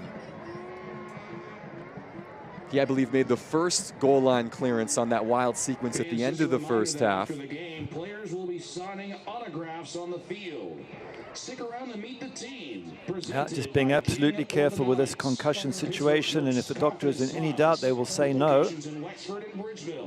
This will be frustrating for Bryce Washington, no doubt. Ryan Martin just checking his bench right now and thinking, well, if he's not allowed back on, do I bring in Jace Clark, who's a youngster? Do I make changes and drop somebody back into the back four? Those are the thoughts that will be going through his mind at the moment. He does have a lot of attacking options on his bench. Clark is the only defender, and he's another one of those young academy products, just 18. Not in college, not having gone through the college system yet, but set to go to Maryland in a couple of seasons. I'm sure this was the last thing that Ryan Martin wanted. You just got back a little bit of momentum, and now you're trying to figure out what to do with the back. You could go three at the back. You could bring Jacob Green into center back and then bring on Jace Clark. Here's a chance now as Pittsburgh comes forward through Dikwa. I believe it is Cole Turner that has slid into the back for the moment with Washington out. Good show of sportsmanship there as Bob Lilly gives Washington a high five on his way to the bench. It looks like his night is done. Corner kick coming up for the Riverhounds. Robbie Mertz to take this. This corner brought to you by Quantum Spirits. Good ball by Mertz. Ordonez there. The header flashed just wide. Wouldn't be the first time that Ordonez has scored off a corner against Loudoun this season. Absolutely. Lawson was with his foot. That one should have hit the back of the net or certainly forced the keeper into a save. He's got away from his marker. He's got the time just to settle that header and doesn't. I think he had that spell, was it June, when he got 3 goals back to back, mostly from set pieces. It was a wonderful little spell for him, and he hasn't been able to hit the net since. Good look there at Jeremy Garay getting set to join the fray. Wesley Leggett, by the way, also warming up and getting set to come on at the next stoppage. Neither of those players, of course, central defenders. So you would imagine there will be a switch, and again, Kerner moving into the back alongside Learman. We'll keep an eye on what's Loudoun United do after those new players come on. 71st minute now. Harvey Neville will send this all the way back to Dane Jackaman. 1-goal contest after Pittsburgh were dominant in the opening 45. Loudoun United, the team from DC, have fought their way back. A strike from outside the box by Khalil El Medkar on the stroke of the hour, giving Loudoun life. And not just a strike, not just any strike. That was a golazo of a strike. Absolutely wonderful. Nothing that Christian Garner could do in goal to stop that one. Anders sold it a bit. Yeah. Those are the ones you have to see to fully appreciate. Beautiful curling effort past the rookie in nets. Again, Pittsburgh playing without Jamali Waite on international duty with Jamaica. Waite once again backing up Andre Blake here in the Nations League, and now subs will be made. Confirmation that Bryce Turner will come off. Jeremy Garay will come on and likely move into midfield. Number 27, Bryce Washington. Wesley Leggett also coming on.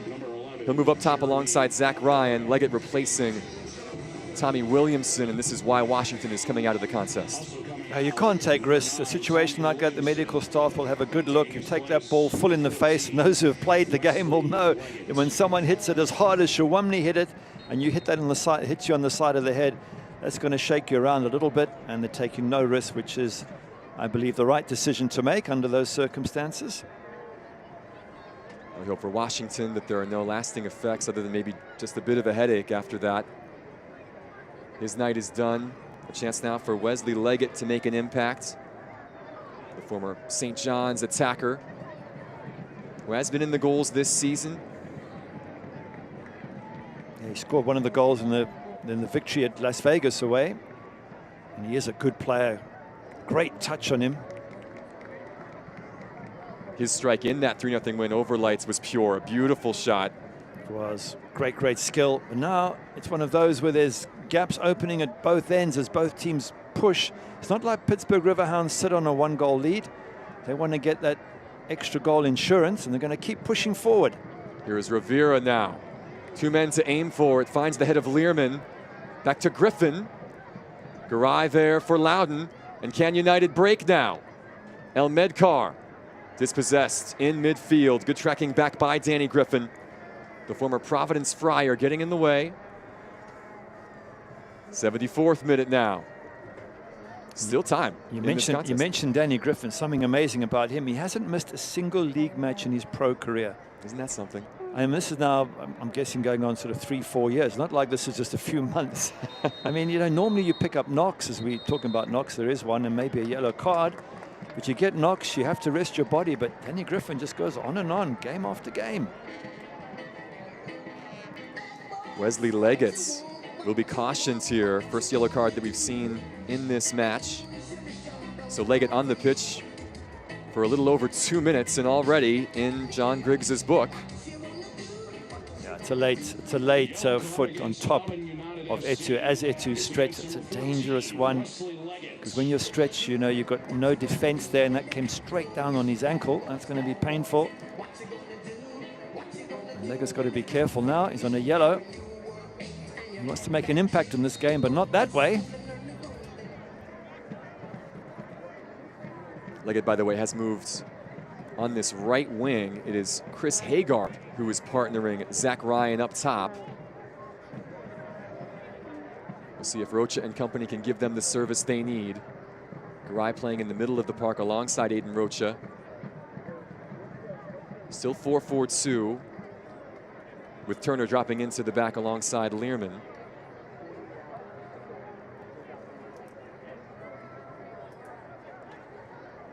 FanSelect is the official matchball supplier of the USL Championship and many elite leagues throughout Europe. Visit www.selectsportamerica.com for the latest Select products, specials, and more. Select, the player's choice.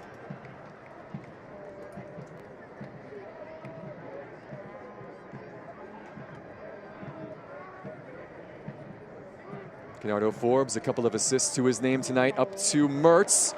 He will play Dikwa forward. Flag stays down. Albert Dikwa trying to find Shawunmi. Neville will shield this ball out of play. That's a good chance there for the Riverhounds. And he waited, Albert Dikwa. He's just wanting to see where Shawunmi was going to run. Near post, middle, far post. And Shawunmi didn't quite give him the right angle to play the ball in, so he just took a chance. But that's the danger again of Pittsburgh Riverhounds. That could easily have been a third goal. It's the risk that Loudoun must take, but they need to watch Albert Dikwa a lot more closely. They should know by now how dangerous he is, having scored one, and with that header he should have at least hit the target with another. He had Jackman make another good save with a follow-up, so he could easily have had potentially 3 goals here tonight. That's the dangers of Albert Dikwa.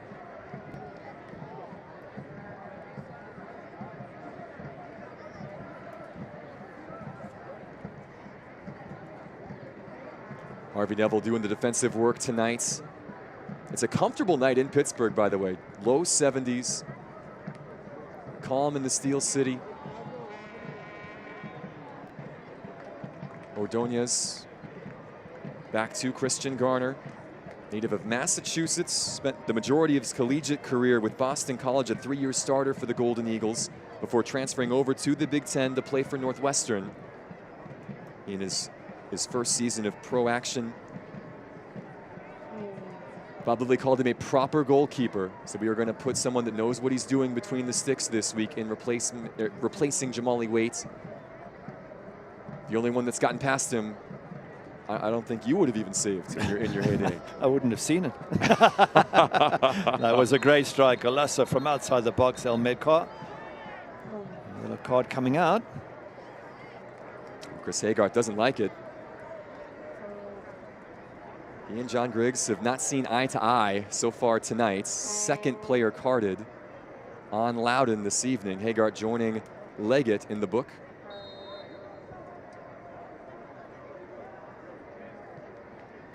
Oh, crap, sorry, it was Joe Farrell, excuse me. So Farrell earning the caution. Against the Riverhounds, number 15, Joe Farrell. I saw Hagart's reaction and just assumed he had been the one that had gotten carded. he was annoyed and just putting a little bit of pressure on the referee for a slightly different color card, but not to be. Loudoun in possession, trailing by 1. This is Garay, one of the substitutes. Up to Hagart. El Medcar. Chris Hagart again, out wide now. Neville the cross. Popped up by Farrell, who just picked up that caution. Out of play, Loudoun United corner. Home game on September 23rd. That's 2 weeks from tonight. Yeah, there's a little chip there from Joey Farrell, and I think that's why Hagart was upset. It was a little professional. In fact, he's more annoyed, actually. He couldn't take the quick free kick because the referee was in the way. He wasn't so annoyed with the tackle. But Loudoun looking a lot more dangerous now. They look really good, and this is a problematic time for Pittsburgh. Neville's corner, headed clear from the near post. Not out, though. Rocha, the second chance, deflected out for a throw. We asked the question, could Ryan Martin turn this team around with these new additions? First half, the answer was absolutely no. But second half, you're beginning to think, wow, if you can do this to Pittsburgh at Highmark Stadium, can you still put together a run that might see you scrape into the playoff positions?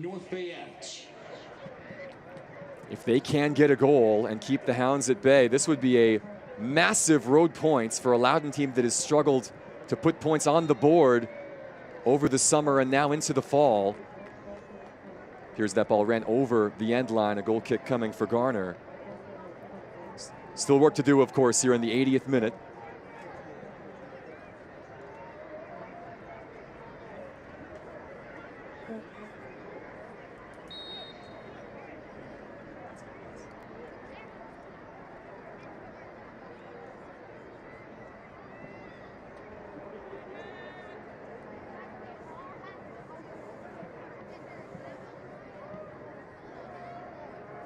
Mertz able to pick up the ball in midfield off to Dikwa.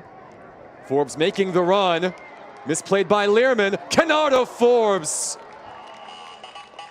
Number 11 posing the threat once again. Wow, that was hit so nice and early by Canardo Forbes. And again, Dikwa and Forbes combining really well. But his first touch there takes him away from the defenders and he tries to hit the ball early. Not easy. He wasn't far off. Wesley Leggett now committing the foul on Junior Etu after the quick restart. Loudoun certainly have the bit between their teeth. They are pressing for this equalizer.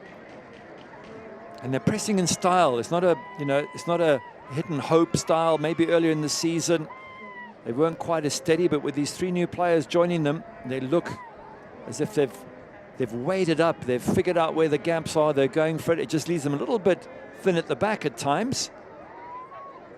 But if they can keep defending, there's still a chance for them to grab that equalizer. Rivera trying to get one back and restore this 2-goal lead. Fouled in the act. Free kick coming for the Riverhounds in a dangerous area. And I guess the other thing for the Riverhounds is with only, 9 minutes plus added time left, they can start to just work that clock down, take their time, stay in the opposition half, and just take the 2-1 victory. It's not their style normally, but you do get to a point with less than 10 minutes to go where you think, well, why take any risk? Let's just try and hold on to what we got. I'm not sure whether Bob Lilly will want that to happen, but he loves to win, and whether it's 2-1 or 3-1, it's 3 points in the bag for the Riverhounds if they can keep the result. Here's the service by Mertz. Ordonez tried to head that back across the face of goal, but could not do so. For Pittsburgh, despite all of their defensive prowess, just a couple of weeks ago, they had a 3-0 lead against Hartford and saw that match get awfully interesting, with Hartford Athletic coming back to level the match over the final 10 minutes. Juan Obregon Jr. with the game winner deep into stoppage time against his former club, able to spare the Riverhounds blushes on that night. That, of course, the exception, not the rule, from what we've seen from Pittsburgh this season. I wouldn't have wanted to be in the locker room with Bob Lilly after giving away a 3-goal lead. You don't think he took that in stride? Not calm and cool? And I imagine Bob was furious. He's a hard taskmaster, but for a good reason. He sets standards of performance, and that's why this is a hard team to break down, because everybody works, everyone closes down, everybody tries to win their individual battles, and no one gets away with anything under Bob Lilly's watch. He did tell us that has been one of the trademarks of his team. He said, the first year I got to Pittsburgh, we had that great season. We had some older players that helped set the standard, and we've been able to keep that standard up over the course of my tenure. And he gave all the credit to his players. He was very quick to point out, this is a player-led team. The older guys certainly showing the way for the younger group. And they have bought in 100%, which is why they are closing in on the club's first silverware. A lot of games to go, though, over the final month of the season, and a number of teams in the hunts. Looks like Rivera a little robust on the challenge on Jacob Green. Remember, National Suicide Prevention Week is September 10th through September 16th. To support the mental health of our communities, the USL is partnered with the 988 Suicide and Crisis Lifeline. If you need support, call or text 988 now. And remember, you are not alone. Ladies and gentlemen, tonight's attendance is the 12th sellout this season and the largest regular season crowd in Highmark Stadium history. Wow, just listening to the announcer there, largest crowd in their history. Go Riverhounds. As you were saying, that Bob Lilly mentioned, they've got to produce results that attract the crowd in a sports-mad city, and that's what they've been managing to do, clearly. That is the third time this calendar year they've broken their attendance record. They held over 6,000 for the U.S. Open Cup round of 16 match against the Crew in May. They did it again for a USL Championship regular season game against San Diego in June. This stadium seats around 5,000 people, and they are packing it over capacity. It's a sports town, and they have really bought into this team and this culture. Everybody loves a winner, but I think the way that they play is so attractive. That and the fact they do win, I think that's the same with all fans. You love to come and support a winning side. Here's Griffin now on the charge. Etu slipped on the cross. This might work out for the Hounds. Great clearance by Turner off the line, though the flag was up in the end. Shawami in an offside position, but how do they create something from nothing there? As he's falling, gets the cross in, and nearly that third goal for the Riverhounds.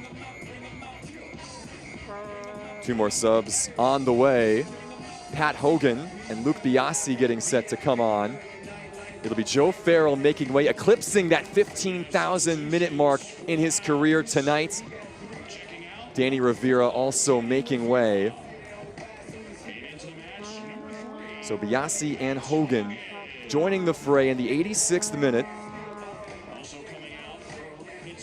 Farrell was on a yellow. It's always good to have some fresh legs at the end of a game, fresh mind, a little bit of extra energy. Just boosts the team. Here is Forbes. He has had quite the night. Forbes does not always go the full 90. He's approaching that here. Off to Etu. Crossed in. Turner there once again.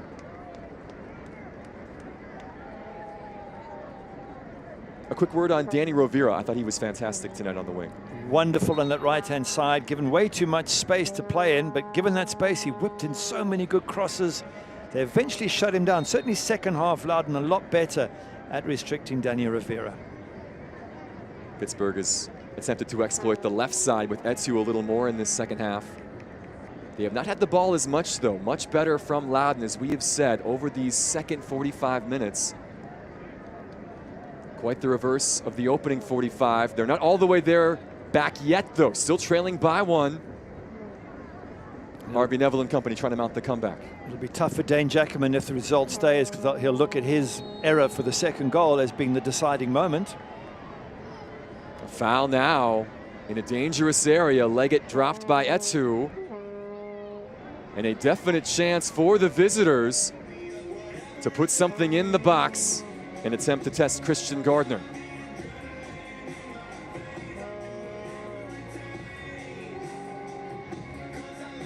Harvey Neville just playing in his second match in Loudoun colors. The Inter-Miami man standing over this. You can see Christian Gardner in the background just trying to line the two of them up to keep an eye on his near post. 88th minute for the visitors. What can Neville conjure here? 6 to aim for. Garner reads it well and punches. Elmedkar back to Haygarts. Biasi was there. Only as far as Green. His pass not on the mark. And the Riverhounds can counter. Dikwa all alone with the field in front. Albert Dikwa, second of the night. And that should do it for the Riverhounds. 16 on the season, 3 on the evening for the home team.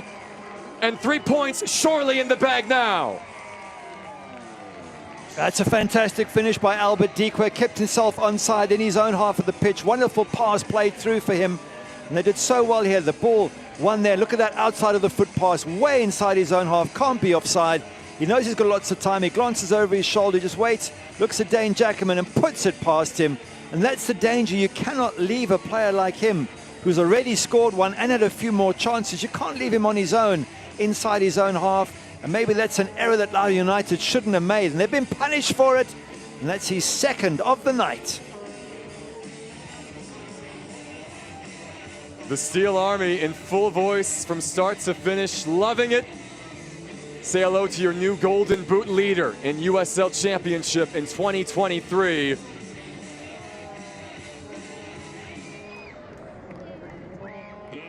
Perfect pass off the turnover near the box as well. It was, wasn't it? But you have to be, they call it vigilant, what's it, transitional vigilance. Meaning basically when you're on the attack, you've got to think, what if things go wrong and we lose the ball? I've got to be vigilant in my defense. And they weren't there, Loudoun. It was one very good ball played out of defense, but it was a single pass and it goes through and he's onside and he's far ahead of any defenders. Somebody had to be closer to him in that Loudoun team and they weren't. Dikwa nearly looking for the run again. Ordonez decided to play it back. We're being told 4 minutes of stoppage time on the way here at Highmark. Albert Dikwa out for a stroll with nobody in front of him. There you see confirmation of the 4 minutes. A cross in the box, deflected up. Ilal Osumanu getting set to enter the fray, by the way, as well for Pittsburgh. That'll be their 5th and final change. Loudoun not done yet, though. Wesley Leggett in attack. Haygarts pushed wide. Harvey Neville with the throw in a moment, and now those changes can be made.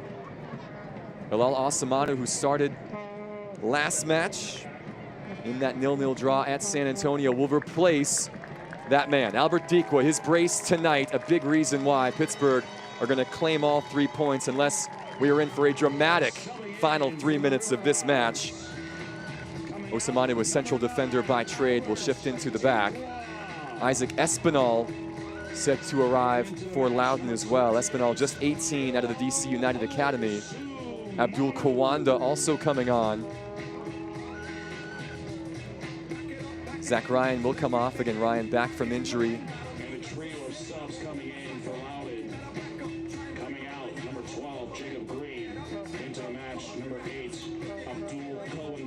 Kawanda on for Jacob Green. Kawanda, the usual left back for Loudoun. Juan Ramirez also on, so a triple change for Ryan Martin.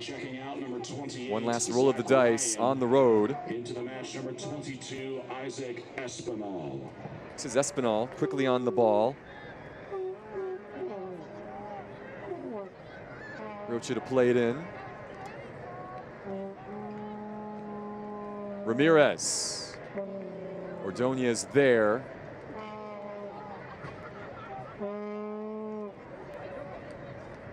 Look at Bob Lilly remonstrating to Dikwa. 2 goals tonight and you can still coach him up. Yeah, that's Bob Lilly, all right. Hard taskmaster. By the way, got to mention Luke Biasi's pass there to make that goal possible for Albert Dikwa. Brilliant bit of play. Good interchange here by Loudoun. It'll pop out to Espinal. This cross bounces off the knee of Rocha. One of Biasi's first touches in the match, by the way, after coming on. Great ball. Dikwa. Yeah, outside of the foot, right into Dikwa's path with enough power that Dikwa could just run onto the ball. Absolutely fantastic. Once again, very, very poor defense from Loudoun. You can't throw everybody forward. You've got to keep somebody back to do the defensive work. You heard that cheer a moment ago. Dikwa there saluting the fans and the crowd giving it right back. So appreciative of what he has contributed to this club this season. Again, 16 goals, a new career high, leading the conference and the league in that category. And that's on the same day that King Kenny, with those 2 assists, goes joint top of the assist chart. So they're right up there with all the records at the moment, the Riverhounds. As you would expect for a team in their position in the league.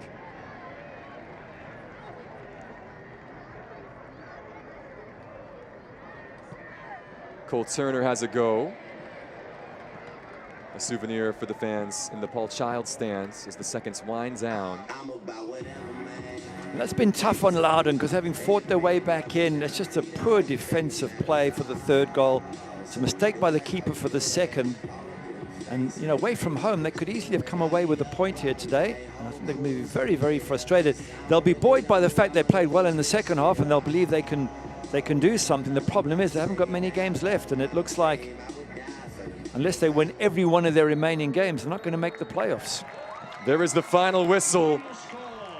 After 90 minutes here at Highmark, Pittsburgh, another 3 points in the bank for Bob Lilly's Riverhounds. 3-1 the final over Loudoun United. A spirited comeback effort in the 2nd half for Ryan Martin's boys, but not enough in the end.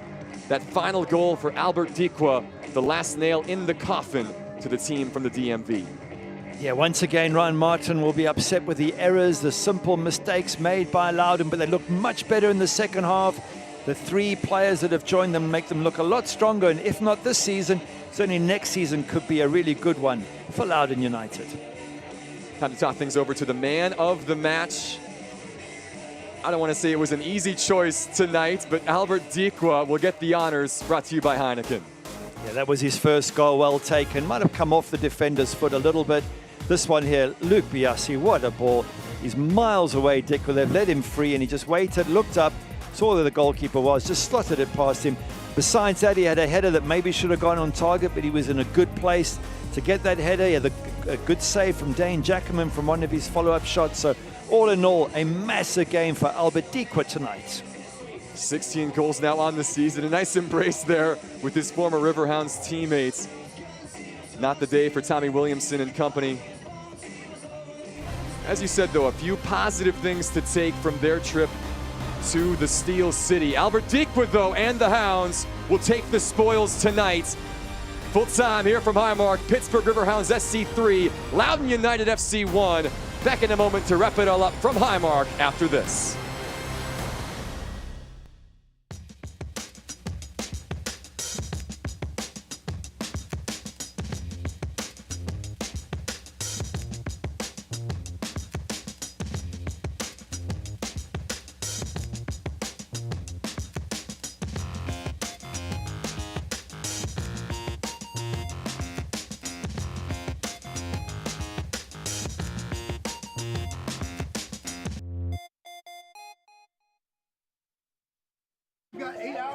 At AHN, We see you juggling 100 things at once. Seriously? And slowing down, taking in every moment together. We see you finding time for what's important. And realizing when it's time, you don't have to go far. We gotta go. Okay, I got you. At AHN, we see you. Join us at Highmark Stadium for Hispanic Heritage Night as the Riverhounds face New Mexico. We'll be celebrating Hispanic culture with great food, drinks, dancing, and professional soccer. Live music by Gava Speed from 5 until 7 in the tailgate zone. Come down to Station Square and cheer on your Hounds as we fight for home field advantage in the 2023 playoffs. Tickets start at just $18. Get yours today at riverhounds.com/tickets. It's gone final here in Pittsburgh. Let's look back over how we got to this 3-1 scoreline. Riverhounds got things started in the 21st minutes with their number 9. A lovely little ball here to Conrado Forbes, and straight away he plays it to Albert Dikwa. His first touch is away from Bryce Washington, and then he hits the back of the net. Maybe a slight deflection off the defender, but they've been threatening up to that point, and then 2 minutes later, it's Conrado Forbes again. This time, a lot of space to operate in, so he's heads up, he's looking for runners, he finds Keyser. Keyser's shot, simple for the keeper, but he lets it spill, Dane Jackerman, and it's an easy finish for Keyser. He almost mishits it, and maybe that puts the keeper off, but it's a simple save, and Dane Jackerman doesn't get it right. Pittsburgh in control at halftime. The script would flip, though, in the 61st minute with this strike from Khalil El-Medkar. Golazo, golazo, golazo. Not for the first time El-Medkar has been able to do this. This is a brilliant strike. Christian Garner, no chance whatsoever. And they were back in the match, and you're thinking, are they going to get an equalizer?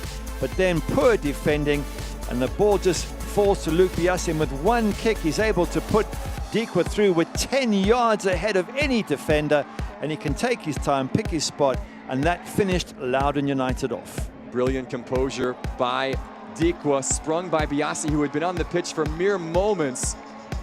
He had a long time to think about it, but he buried it for his 16th of the season to put the game to bed in the end. 3-1 your final. Everything very much in favor of Pittsburgh, although Loudoun did fight back in that second half. Some positive signs for this Loudoun United side coming into the home stretch, but a worthy winner tonight, the team in black and yellow. Yeah, absolutely. You can see the shots on target, 8-2. Expected goals, just over 2 for Pittsburgh Riverhounds. For Loudoun, 0.18. Clearly, they didn't do enough. Yes, they got a golazo, which, you know, you don't always get those. But other than that, did they create any chances, any pressure? Not really. But the second half was way better than the first. It'll give them some hope for the tough matches they have ahead. Pittsburgh now 10 wins. Making 11 wins at home to just 1 defeat here in 2023. 3 big points for the Hounds as they continue to close in on an Eastern Conference title and potentially the Players' Shield for the first time in their history. Great match tonight from Highmark. Thank you very much for watching. On behalf of Gary Bailey, our producer Maria Ringo, our director Juan Valenzuela, and the rest of our crew, I'm Alex Seinert. Pittsburgh Riverhounds 3, Loudoun United 1. Good night from Highmark Stadium and Pittsburgh.